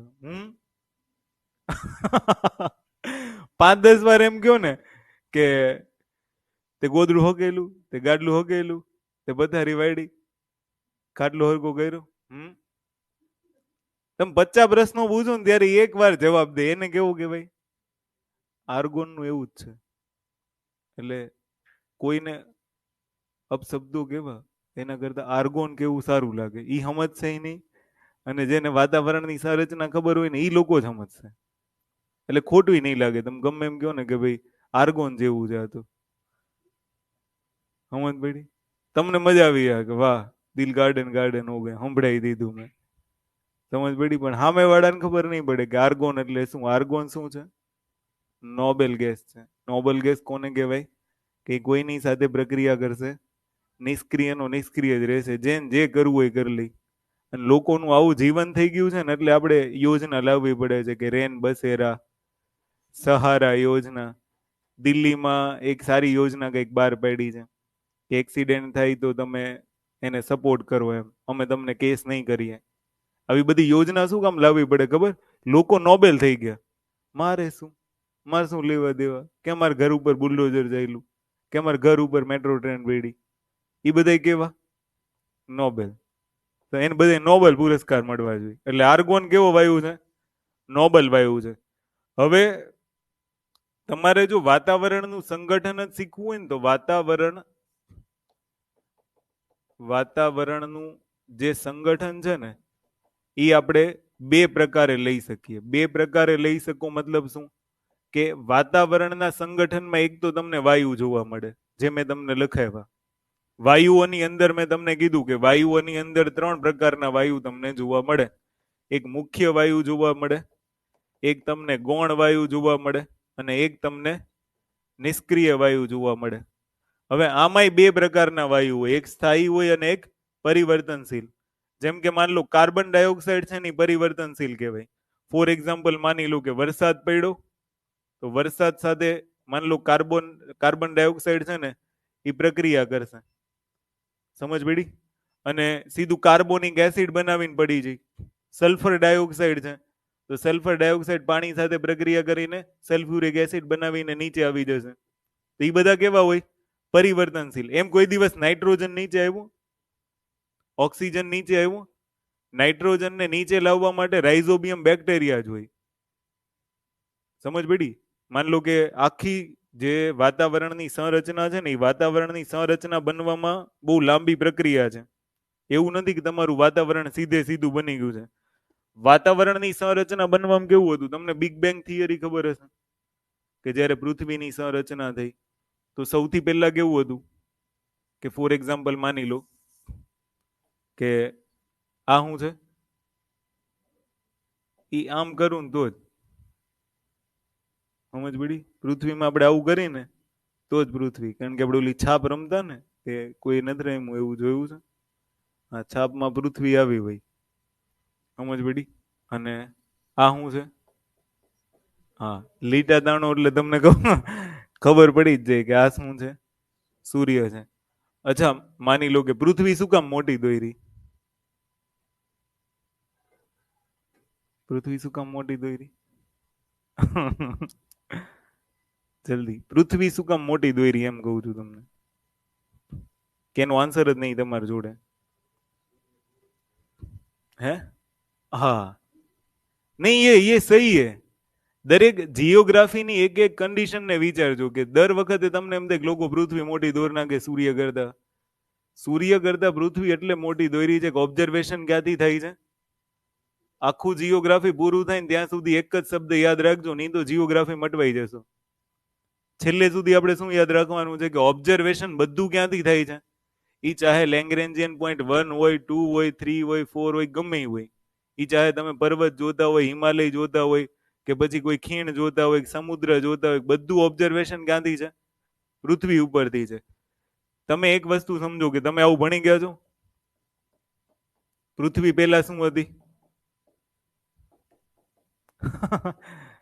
આ તમારો ફેવરિટ શબ્દ છે. તમને અત્યાર સુધીના જીઓગ્રાફીમાં આ એક જ શબ્દ યાદ આવતો હશે કે બીજું કઈ?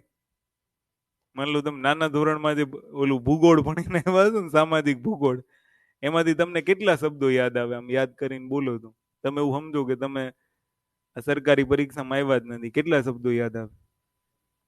એક જ યાદ આવે, એનું નામ છે શું ખબર? પૃથ્વી આગનો ધગધગતો ગોળો હતો. તો એ આજીવન થોડો ધગધગતો રહ્યો. એ ધગધગતો ગોળો પેલા ઠંડો થયો. જેમ જેમ એ ઠંડો થાય ને એવી રીતના એની ઉપર વાયુઓનું ડેવલપમેન્ટ શરૂ થાય.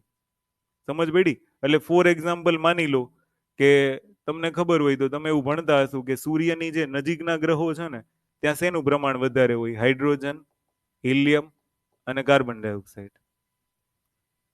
સમજ પડી? એવી જ રીતના માની લો કે NO2 નું પ્રમાણ ત્યાં વધારે હશે, જે નજીકના ગ્રહો છે. એટલે ધગધગતો ગોળો હોય ને એ ઠંડો પડે. ફોર એક્ઝામ્પલ માની લો કે અત્યારે શિયાળો આવ્યો, એ હું તમને સમજાવી દઈશ આખી ઘટના. પણ તમે એક વસ્તુ જુઓ, જેવો શિયાળો આવ્યો ને એવા હોઠ ફાટવા માંડ્યા. સમજ પડી કે નહીં? પેલા હોઠ આખા હતા. હવે જેવા શિયાળાની શરૂઆત થઈ એટલે હોઠમાં તિરાડો પડવાની શરૂઆત થઈ ગઈ. પછી હાથની ચામડીઓમાં મતલબ ઓલું શું કહેવાય, મતલબ સુકાવા લાગી હાથની ચામડીઓ. એનો મતલબ એવો થયો, જે ગરમ વાતાવરણ હતું ને એમાંથી ઠંડુ વાતાવરણ આવ્યું એટલે ફાટ પડી, તિરાડો પડી. સેમ પૃથ્વીનો આગનો જે ધગધગતો ગોળો હતો ને એ જેમ ઠંડો થયો. પેલી ઘટના શું હતી કે જ્યારે બિગ બેંગની ઘટના બની અને પછી જે પૃથ્વીનો એક ટુકડો ફેંકાઈને દૂર આવ્યો હશે અને પછી એને એમ ખબર પડી કે મારે તો સૂર્યથી બહાર નથી જવું, એટલે સૂર્યની આજુબાજુ પરિક્રમા કરે છે. અને પછી એ શરૂઆતમાં થોડું ત્યાં જીવ ડેવલપ થઈ જાય છે. શરૂઆતમાં તો આગનો ધગધગતો ગોળો હશે, પછી આગનો ધગધગતો ગોળો ઠંડો પડે, ઠંડો પડ્યા પછી એમાં તિરાડો પડે. ધીમે ધીમે એ ઠંડો પડે એટલે તમે સમજો કે એમાં પાણીની શરૂઆત થશે. અત્યારે આપણે ચંદ્ર ઉપર શું કામ જઈએ છીએ? સાઉથ પોલ શું કામ લીધું? કારણ કે સધન પાર્ટ ઠંડો હોય. સધન પાર્ટમાં પડછાયા વાળો ભાગ હોય, શેડો હોય આખો. એટલે એ શેડો વાળો ભાગ છે ને એ ઠંડો હોય, ને જે ભાગ ઠંડો હોય ને તે પાણીની ઉત્પત્તિ થાય. શરૂઆતમાં ઓક્સિજન, નાઇટ્રોજન, કાર્બન આવા આવા સીધા તત્વો શરૂઆતમાં ઉત્પત્તિ નથી થઈ. પહેલા આવા તત્વોની ઉત્પત્તિ થઈ. સમજ્યા તમે? અને સૌથી વધુ પ્રમાણમાં કોણ હતું? નાઇટ્રોજન. પછી કેવું થશે કે આટલા કણો મળ્યા પછી ફરી પાછી એક એવી પ્રોસેસ થશે, રાસાયણિકરણ થશે, કાં તો સૂર્યના કિરણો જ્યારે આની સાથે રિએક્શન કરશે એટલે આને છૂટા પાડી દેશે. એટલે તમે એક શબ્દ ભણશો કે થર્મોસ્ફિયરની ઉપર વાયુઓ તમને કોઈ રાસાયણિક મતલબ શું કહેવાય કે એક ફોર્મેશનમાં નહીં જોવા મળે, ત્યાં તમને પરમાણુ સ્વરૂપે જોવા મળશે. થર્મોસ્ફિયરની ઉપરના ભાગમાં ઓક્સિજનનો પરમાણુ અલગ હોય, માની લો કે O2 હોય ને O2, તો O2 ને આપણે શું કહીએ છીએ?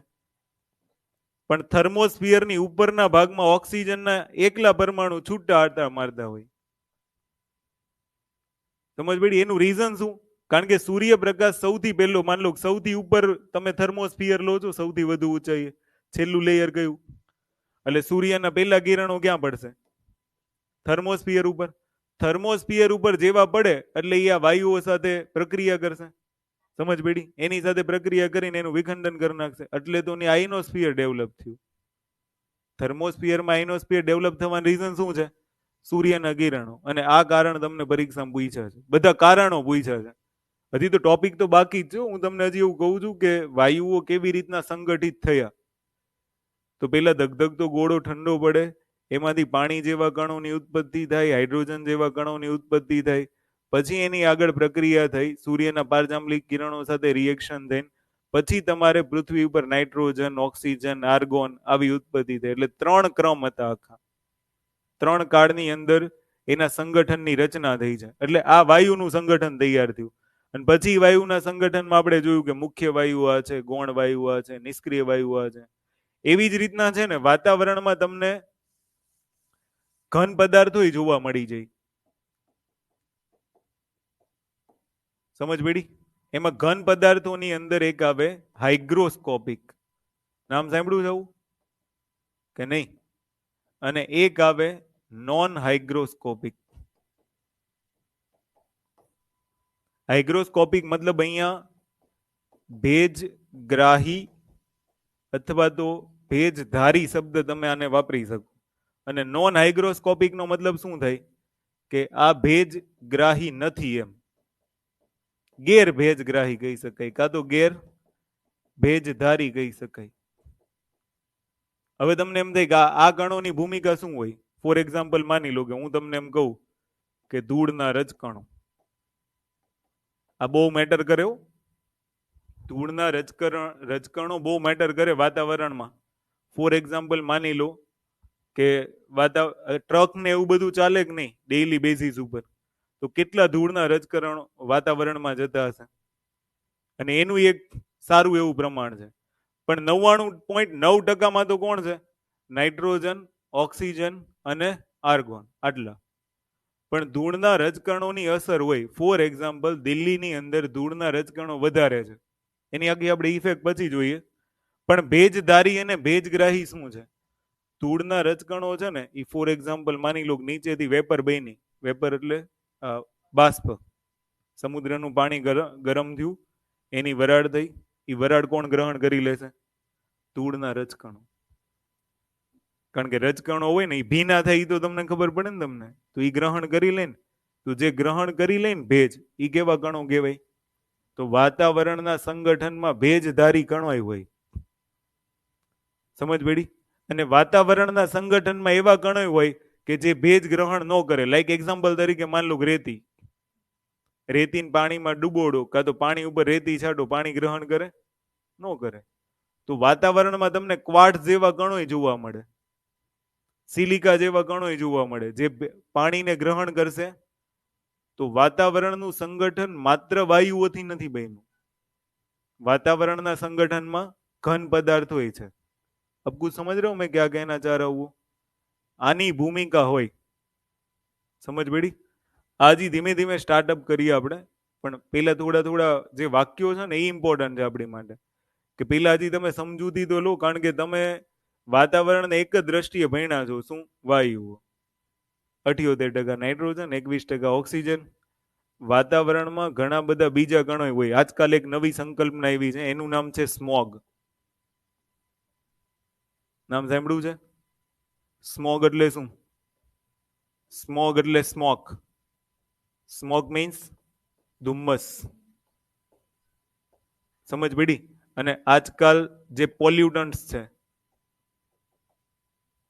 જેને આપણે કહીશું પ્રદૂષકો, કાર્બન ડાયોક્સાઇડ, સલ્ફર ડાયોક્સાઇડ, એના ઘણા બધા કાર્બનિક સ્ટ્રક્ચર જે ઔદ્યોગિક ધુમાડાઓ બહાર નીકળે છે.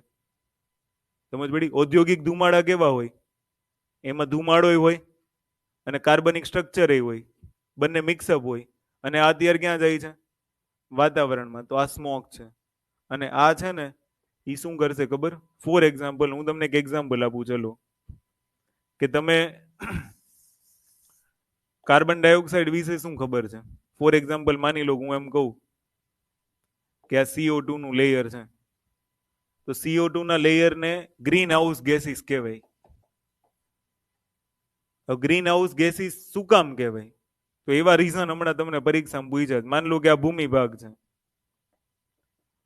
કોઈ પણ કિરણ અગર સૂર્યમાંથી આવશે ને તો એનું શું થાય? કાર્બન ડાયોક્સાઇડ આને પરાવર્તન ન થવા દે, એને પાછું પૃથ્વી ઉપર પરાવર્તિત કરી દે. એટલે પૃથ્વીનું ટેમ્પરેચર કેવું રહે?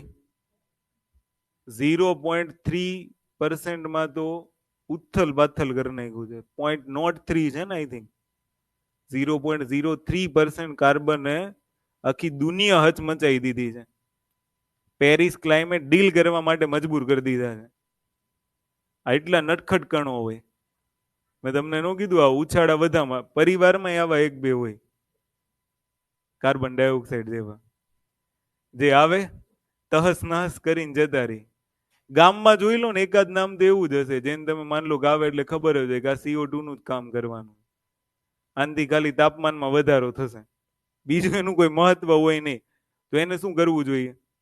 મિટિગેટ કરવું જોઈએ, એડેપ્ટેશન જેવી પ્રક્રિયાઓ અપનાવવી જોઈએ. પણ ગ્રીન હાઉસ ગેસીસની કેટેગરીમાં કોણ આવે છે, શું કામ આવે છે, એની પાછળનું મેઇન રીઝન આ કે જે ગ્રીન હાઉસ ગેસીસ વાળા કણો હોય ને એ પૃથ્વી પરથી પાછા ફરતા કિરણોને પાછા જવા જ નહીં દે, એ પાછા પૃથ્વી પર મોકલી દેશે.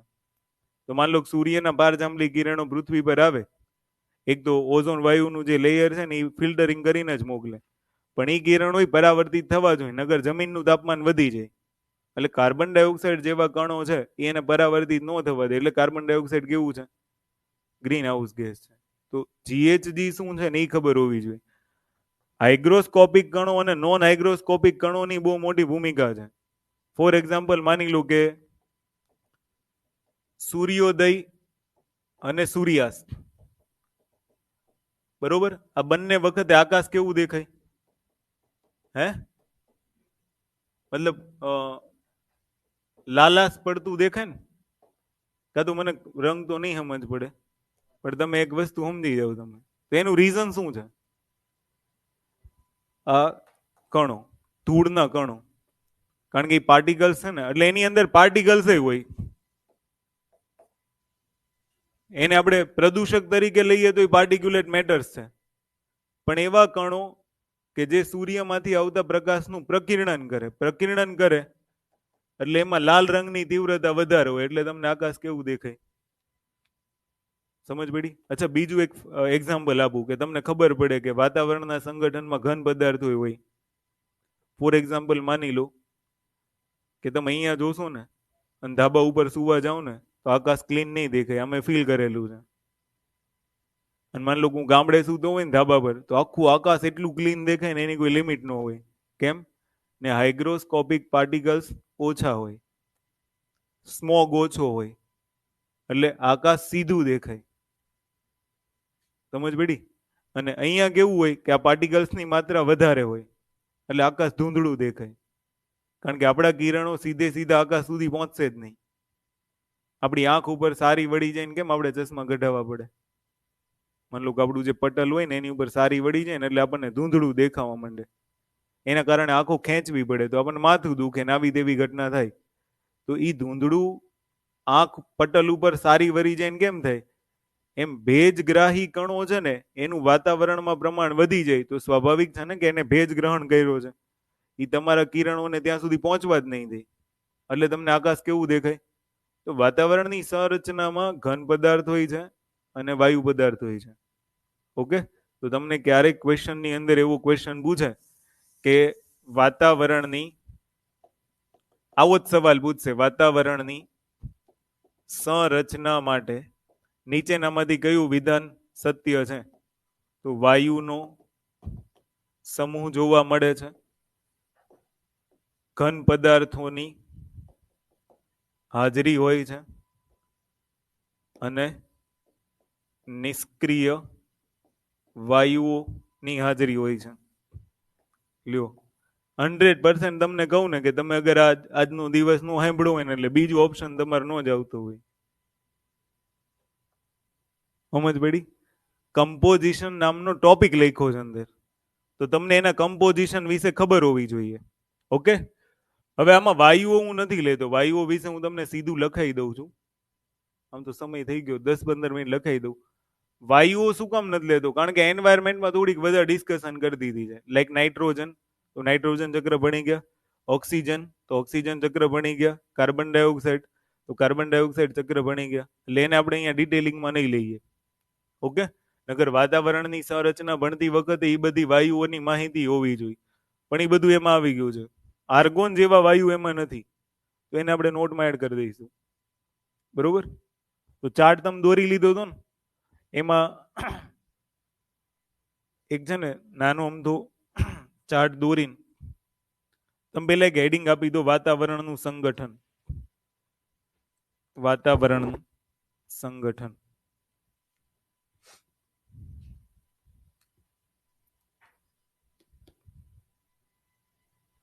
બરોબર?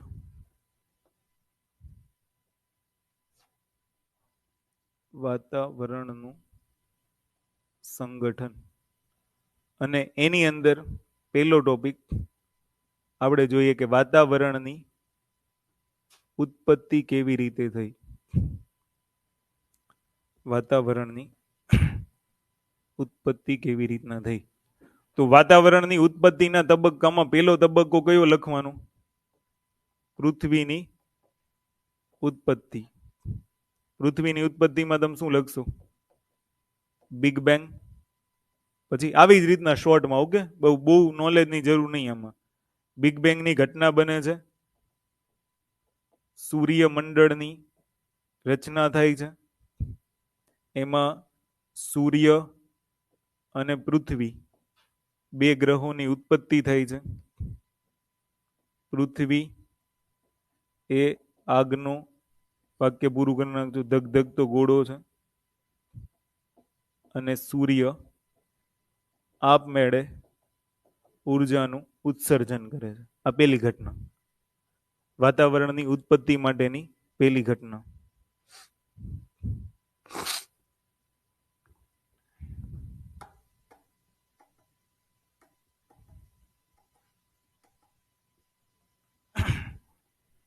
સમજ પડી? ડન? નોટ્સ પરફેક્ટ બનાવી લેજો એટલે મગજમારી નહીં. બીજી ઘટના. બીજી ઘટનામાં શું થશે ખબર? કે પૃથ્વીનું તાપમાન ઘટવું. પૃથ્વીનું તાપમાન ઘટવું. બરોબર? હવે પૃથ્વીના તાપમાન ઘટવાથી શું થશે? ધ્યાનથી સાંભળો. ફોર એક્ઝામ્પલ, માન લો કે આ પૃથ્વી છે, પૃથ્વીનું તાપમાન ઘટ્યું. તાપમાન ઘટશે તો પેલી ફાટ પડશે, તિરાડો પડશે ને. તિરાડો પડે એટલે અંદરથી લાવા શું આવે? લાવા બહાર આવે. તો લાવામાંથી સૌથી વધુ બહાર કોણ આવશે? બાષ્પ. એટલે કોણ આવે? H2O. H2O માંથી શેની રચના થશે? બાષ્પ બહાર આવે તો વાદળની રચના થાય ને. વાદળની રચના થયા પછી શું પડે? લાખો વર્ષો પછી વરસાદમાંથી શેની રચના થઈ હશે? આવી રીતના.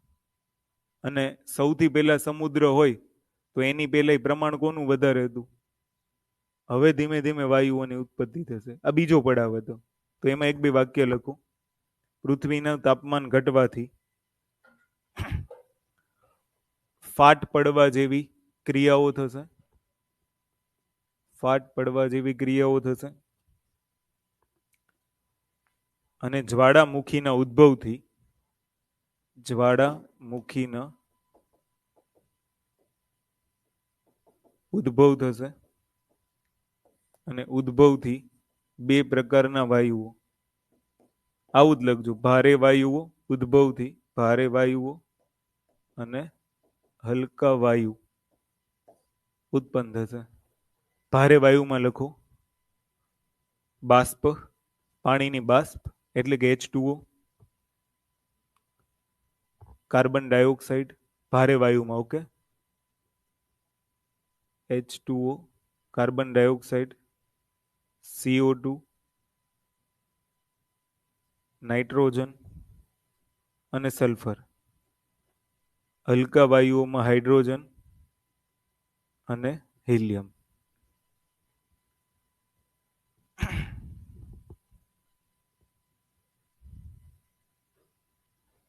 બરોબર. અને એક નોંધ કરીને લખ નાખું. બીજું તો લખવાની જરૂર નહીં ને કે બાષ્પ બની વરસાદ પડ્યો ને સમુદ્રની રચના થઈને, પણ એવું લખ નાખો કે સમુદ્રની રચના પહેલા વાતાવરણમાં કાર્બન ડાયોક્સાઇડનું પ્રમાણ 65% હતું. સમુદ્રની રચના પહેલા, નોંધ કરીને લખો, સમુદ્રની રચના પહેલા વાતાવરણમાં કાર્બન ડાયોક્સાઇડનું પ્રમાણ 65% જેટલું હતું.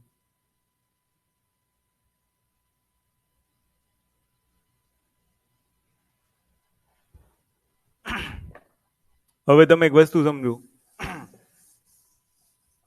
કે હવે શેની રચના થઈ ગઈ? મહાસાગરોની રચના થઈ ગઈ. એટલે વરસાદ પડ્યા પછી માન લો કે વાતાવરણમાં કોનું પ્રમાણ વધારે છે? CO2 નું પ્રમાણ કેટલું છે? 65%. હવે શું થશે ખબર? કે જ્વાળામુખીની ઘટનાથી બાષ્પી થઈ હતી, બાષ્પના વાદળો બન્યા હતા. એ વાદળોમાંથી શું આવશે? વરસાદ આવશે. સમજ પડી? તો માની લો કે વરસાદ ખાલી સમુદ્રમાં જ આવે એવું ન હોય ને, ભૂમિ ભાગ ઉપર આવે ને.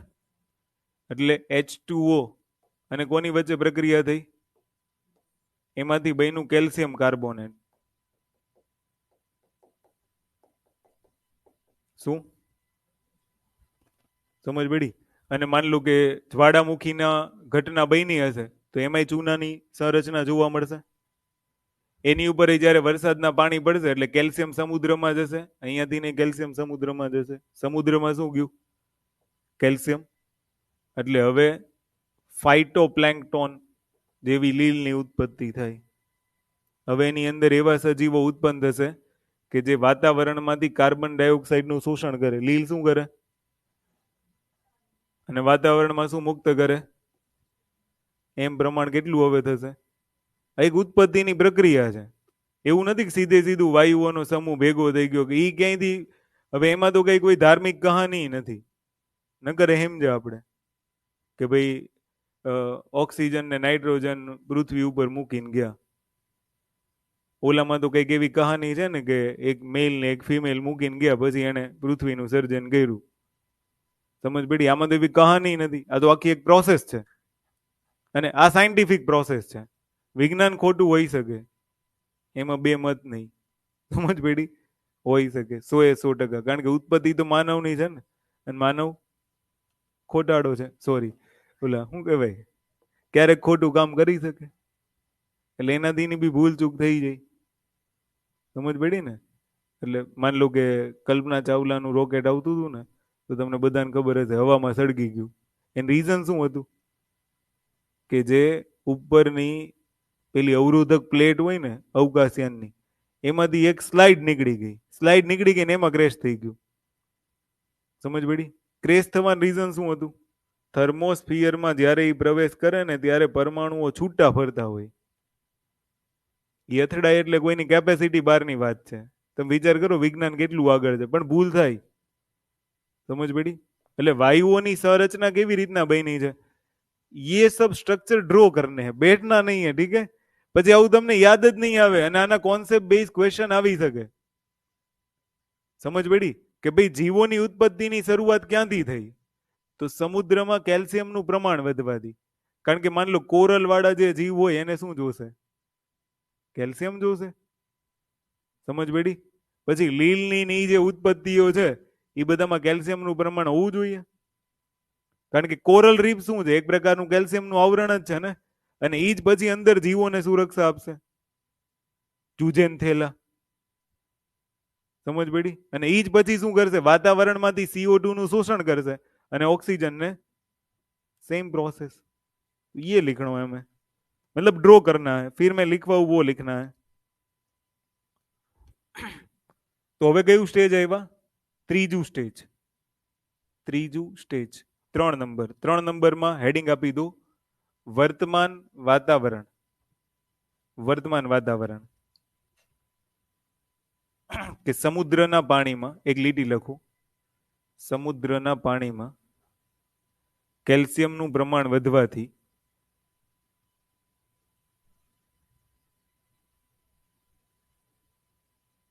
કોરલ જેવા જીવોની ઉત્પત્તિ થઈ અને શ્યાનો બેક્ટેરિયા, શ્યાનો બેક્ટેરિયા, શ્યાનો બેક્ટેરિયા દ્વારા પ્રકાશ સંશ્લેષણની ક્રિયાથી કાર્બન ડાયોક્સાઇડનું શોષણ અને ઓક્સિજન મુક્ત કરીને વાતાવરણમાં નાઇટ્રોજન 78%, ઓક્સિજન 21% અને કાર્બન ડાયોક્સાઇડ 0.03% નું સંગઠન બન્યું, સંગઠન બન્યું। તો હું તમને એક બતાવી દઉં છું, એને આખો ડ્રો કરી નાખજો, એમાં ચાર્ટ આખો બરોબર, આને ડ્રો કરી નાખજો, આમાંથી તમને પૂછી શકે કાંઈ પણ। જનરલી તો આની આસપાસ જ ક્વેશ્ચન હોય છે કે ભાઈ નાઇટ્રોજન 78%, ઓક્સિજન 21%, આર્ગોન તો કે 0.9, carbon dioxide 0.03, neon 0.01, helium 0.0052, methane અને ક્રિપ્ટોન, મિથેન વાયુની હાજરી હોય વાતાવરણમાં। ઓકે, તો આને જોઈ લેજો।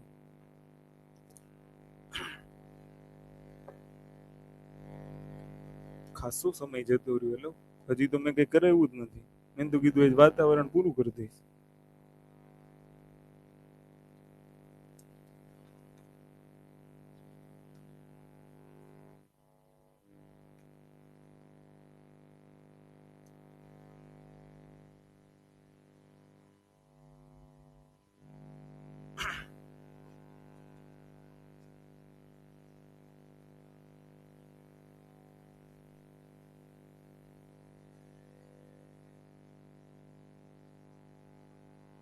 આ શું લખો છો એ તો ખબર છે ને તમને? શું લખો છો? આ વાતાવરણનું સંગઠન, મેઇન ટોપિક યાદ રાખજો, કોઈ ભૂલાઈ ન જાય સંગઠન।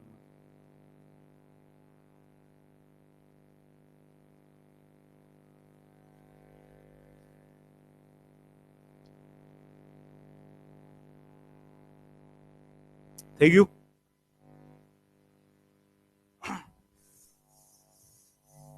બાકી છે ને પછી એક વિધાન ચેક કરજો કે વાતાવરણ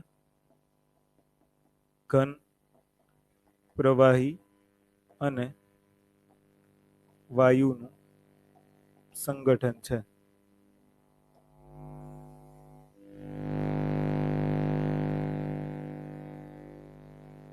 સાચું। પછી એવું નહીં કે આપણે સંગઠનમાં બે પાર્ટ જ લખાવ્યા તો ખોટું એમ, કારણ કે વાતાવરણનું જ્યારે સંગઠન ભણતા હોય ને ત્યારે એમાં જનરલી બે બાબતો ઉપર જ ફોકસ કરવામાં આવે છે। એક બાબત કઈ આવશે? વાયુ, અને એક બાબત કઈ આવશે? ઘન પદાર્થો। સમજ પડી? અહીં બાષ્પ છે ને, એટલે એમાં હું ભેજધારી કણો લઈએ ને એટલે બાષ્પ જનરલી નહીં લખતા, પણ તમે તમારે જાણ ખાતર અહીંયા પ્રવાહી કરીને બાષ્પ લખી નાખજો, વોટર વેપર। સમજ પડી? ઘનમાં આપણે બે પાર્ટ, ઘનમાં કયા બે પાર્ટ? ભેજધારી, બરાબર, કાં તો ભેજ ગ્રાહી, અને નોન ભેજધારી મતલબ નોન હાઇગ્રોસ્કોપિક નો મતલબ ગેર ભેજધારી। સમજ પડી? અને વાયુઓમાં તમે પેલો ચાર્ટ દોર નાખજો કે મુખ્ય વાયુઓ કયા છે, ગૌણ વાયુઓ કયા છે, નિષ્ક્રિય વાયુઓ કયા છે, અને એમાં આર્ગોન ખાસ, આર્ગોન નોબલ વાયુ છે, નોબલ ગેસ નીચેનામાંથી કોણ છે? તો આન્સર આવશે આર્ગોન. શું કામ? કારણ કે એ વાતાવરણમાં નિષ્ક્રિય રહી જાય છે, કોઈની સાથે પ્રક્રિયા કરતો જ નથી. ભેજધારીનો મતલબ લખી નાખજો કે એ ભેજ ધારણ કરી શકે.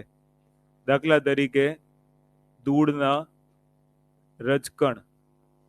અને ગેરભેજધારી મતલબ એ ભેજ ધારણ કરી શકે નહીં. બરોબર? અને એની અંદર લખી નાખજો ક્વાર્ટઝ.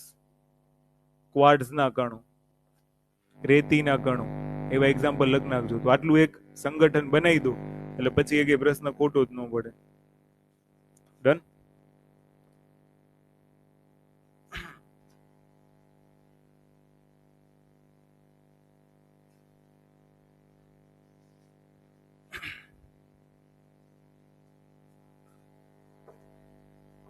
આમ તો આના એક્ઝામ્પલ વધારે છે, લખો ને, કોઈ બી એક્ઝામ્પલ પૂછી શકે.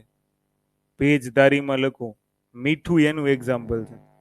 મીઠું પાણીનું શોષણ કરે. મીઠું, એમોનિયા અને રાખ જે ભેજ ધારણ કરતા નથી એની અંદર લખો ક્વાર્ટઝ. રેતી તો મેં તમને કીધું ને, એક શબ્દ આવશે ઝીરકોન. હવે આમાંથી કોઈ પણ સવાલ આવે ને તો આવડવા જોઈએ. વાતાવરણનું સંગઠન શેનાથી બનેલું છે? ઘન પ્રવાહી વાયુ. મુખ્ય વાયુઓ કયા કયા છે? તો નાઇટ્રોજન, ઓક્સિજન અને આર્ગોન. નિષ્ક્રિય વાયુઓ કયા કયા છે? સમજ પડી? ભેજધારી એટલે તમને છે ને દેવનાગરી લિપિમાં આવું પૂછી શકે ને કે હાઇગ્રોસ્કોપિક માટે નીચેનામાંથી કયું વિધાન સત્ય છે? તો એ ભેજ ધારણ કરે છે. અને આ બધા એના એક્ઝામ્પલ છે. બે વિધાન બનાવી શકે. સમજ પડી? હાઇગ્રોસ્કોપિક શબ્દ વાપરી શકે એટલે તમારે બંને શબ્દો લખવાના. ક્લિયર? પછી ગેરભેજધારી. તો આટલું તમારે યાદ રાખવાનું. એક મેં તમને કીધું હતું કે એક ટર્મિનોલોજી આ પણ ડ્રો કરી લો. હું આ પહેલા લેક્ચરમાં કહીશું, પછી બીજામાં નહીં કહું, કારણ કે આમાં મારો બહુ ટાઈમ જતો રહી છે તમને કહેવામાં. શું શું ડ્રો કરવું એ તમને આઈડિયા જોવો જોઈએ. પછી એવું નહીં તમને કઈ ખબર જ નહીં પડતી. આ છે ને આ બધા કોન્સેપ્ટ જ છે. હું તમને સવાલ બતાવીશ તો તમારા હોશ ઉડી જાય. CO2 શું છે? ગ્રીન હાઉસ ગેસ છે. ગ્રીન હાઉસ ગેસ એટલા માટે છે કારણ કે ફોર એક્ઝામ્પલ માની લો કે વાતાવરણમાં માન લો કે CO2 નું લેયર છે, તો જ્યારે પૃથ્વી ઉપરથી બે પ્રકારના તરંગો રિટર્ન થતા હોય, બરોબર? ફોર એક્ઝામ્પલ માન લો કે આ લઘુ તરંગો છે અને આ ગુરુ તરંગો. તો લઘુ તરંગો એ પરાવર્તિત થવા દેશે, પણ ગુરુ તરંગોને પરાવર્તિત નહીં થવા દે, એને પૃથ્વી પર પાછા મોકલશે. તો આનાથી શું થાય? તાપમાનમાં વૃદ્ધિ થાય. કારણ કે આ કોન્સેપ્ટ ભાઈ પાછળ 5-5 વાર ક્યાં મારે શીખવાડવા તમે? આ બધું મારે જરૂર પડશે જ. બેઝિક થઈ ગયું ને પછી હવે આપણે સંરચના પર જઈશું.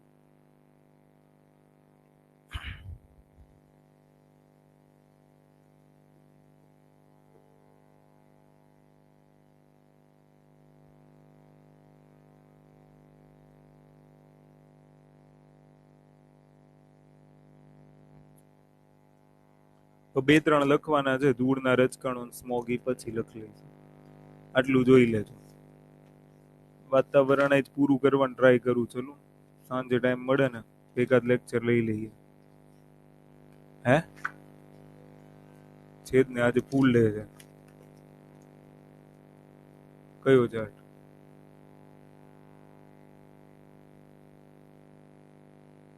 હા, તો આને ડ્રો કરી લેજો. ઓનલાઈનમાં કોઈને કઈ સવાલ છે?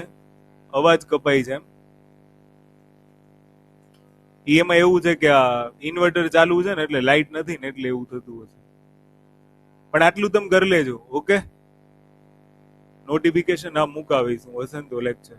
પણ કોઈને કઈ ઇશ્યુ છે જીઓગ્રાફીમાં? નોટ્સ વ્યવસ્થિત બનાવજો, ડ્રો કરી લેજો એટલે પ્રોબ્લેમ નહીં આવે. કોઈને કઈ સવાલ?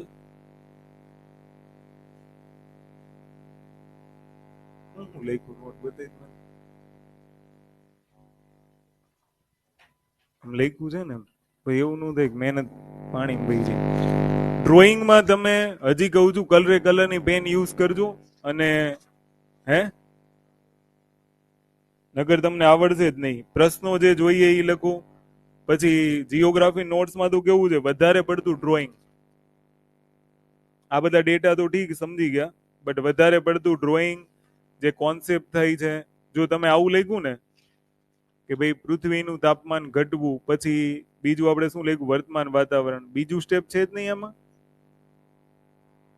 તો એમાં તો કઈ દેખાણું જ નહીં, તે તો બે જ લખ્યા.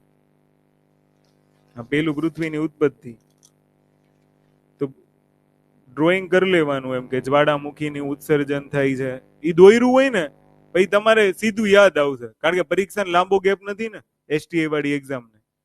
એટલે તમે માન લો જ્વાળામુખી ડ્રો કર્યો હશે ને તો તમને 3 સ્ટેપ યાદ આવશે.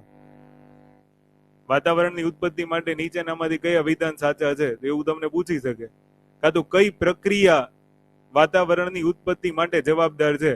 એમાં વિધાન નંબર 1 કે સૌથી પહેલા પૃથ્વીનું ઠંડુ પડવું, કાં તો એવું પૂછી શકે કે ચડતા ક્રમમાં ઉતરતા ક્રમમાં ગોઠવું. સમજ પડી? વાતાવરણ બનવાની ઘટના ચડતા ક્રમમાં ગોઠવો તો પહેલી ઘટના કઈ બને? પૃથ્વીનું ઠંડુ પડવું. બીજી ઘટના કઈ બને? તાપમાનનું ઘટવું. અને ત્રીજી ઘટના કઈ બનશે? વરસાદ અને કાર્બન ડાયોક્સાઇડની મદદથી સમુદ્રમાં કેલ્શિયમનું પ્રમાણ. વર્તમાન વાતાવરણ. આ ઈ જે આખી ઘટના છે ને એમાંથી કોઈ બી ક્રમ આવી શકે. એટલે જ કહું છું જીઓગ્રાફી પહેલી ને છેલ્લી વાર, યુપીએસસી નો ક્વેશ્ચન આવો આવે ને તો સોલ્વ થઈ જશે. હું તમને એવા બી સોલ્વ કરાવી દઈશ. સમજ પડી? પણ એ કોન્સેપ્ટ બેઝ છે પૂરા, એટલે આપણે કોન્સેપ્ટ યાદ રાખવાના. ઓકે, આ પેલા જૂના લેક્ચર તમે બધા જોઈ લેજો, 10-12 જે છે ને એ બને એટલા ઝડપથી પૂરા કરી લેજો. ઓકે.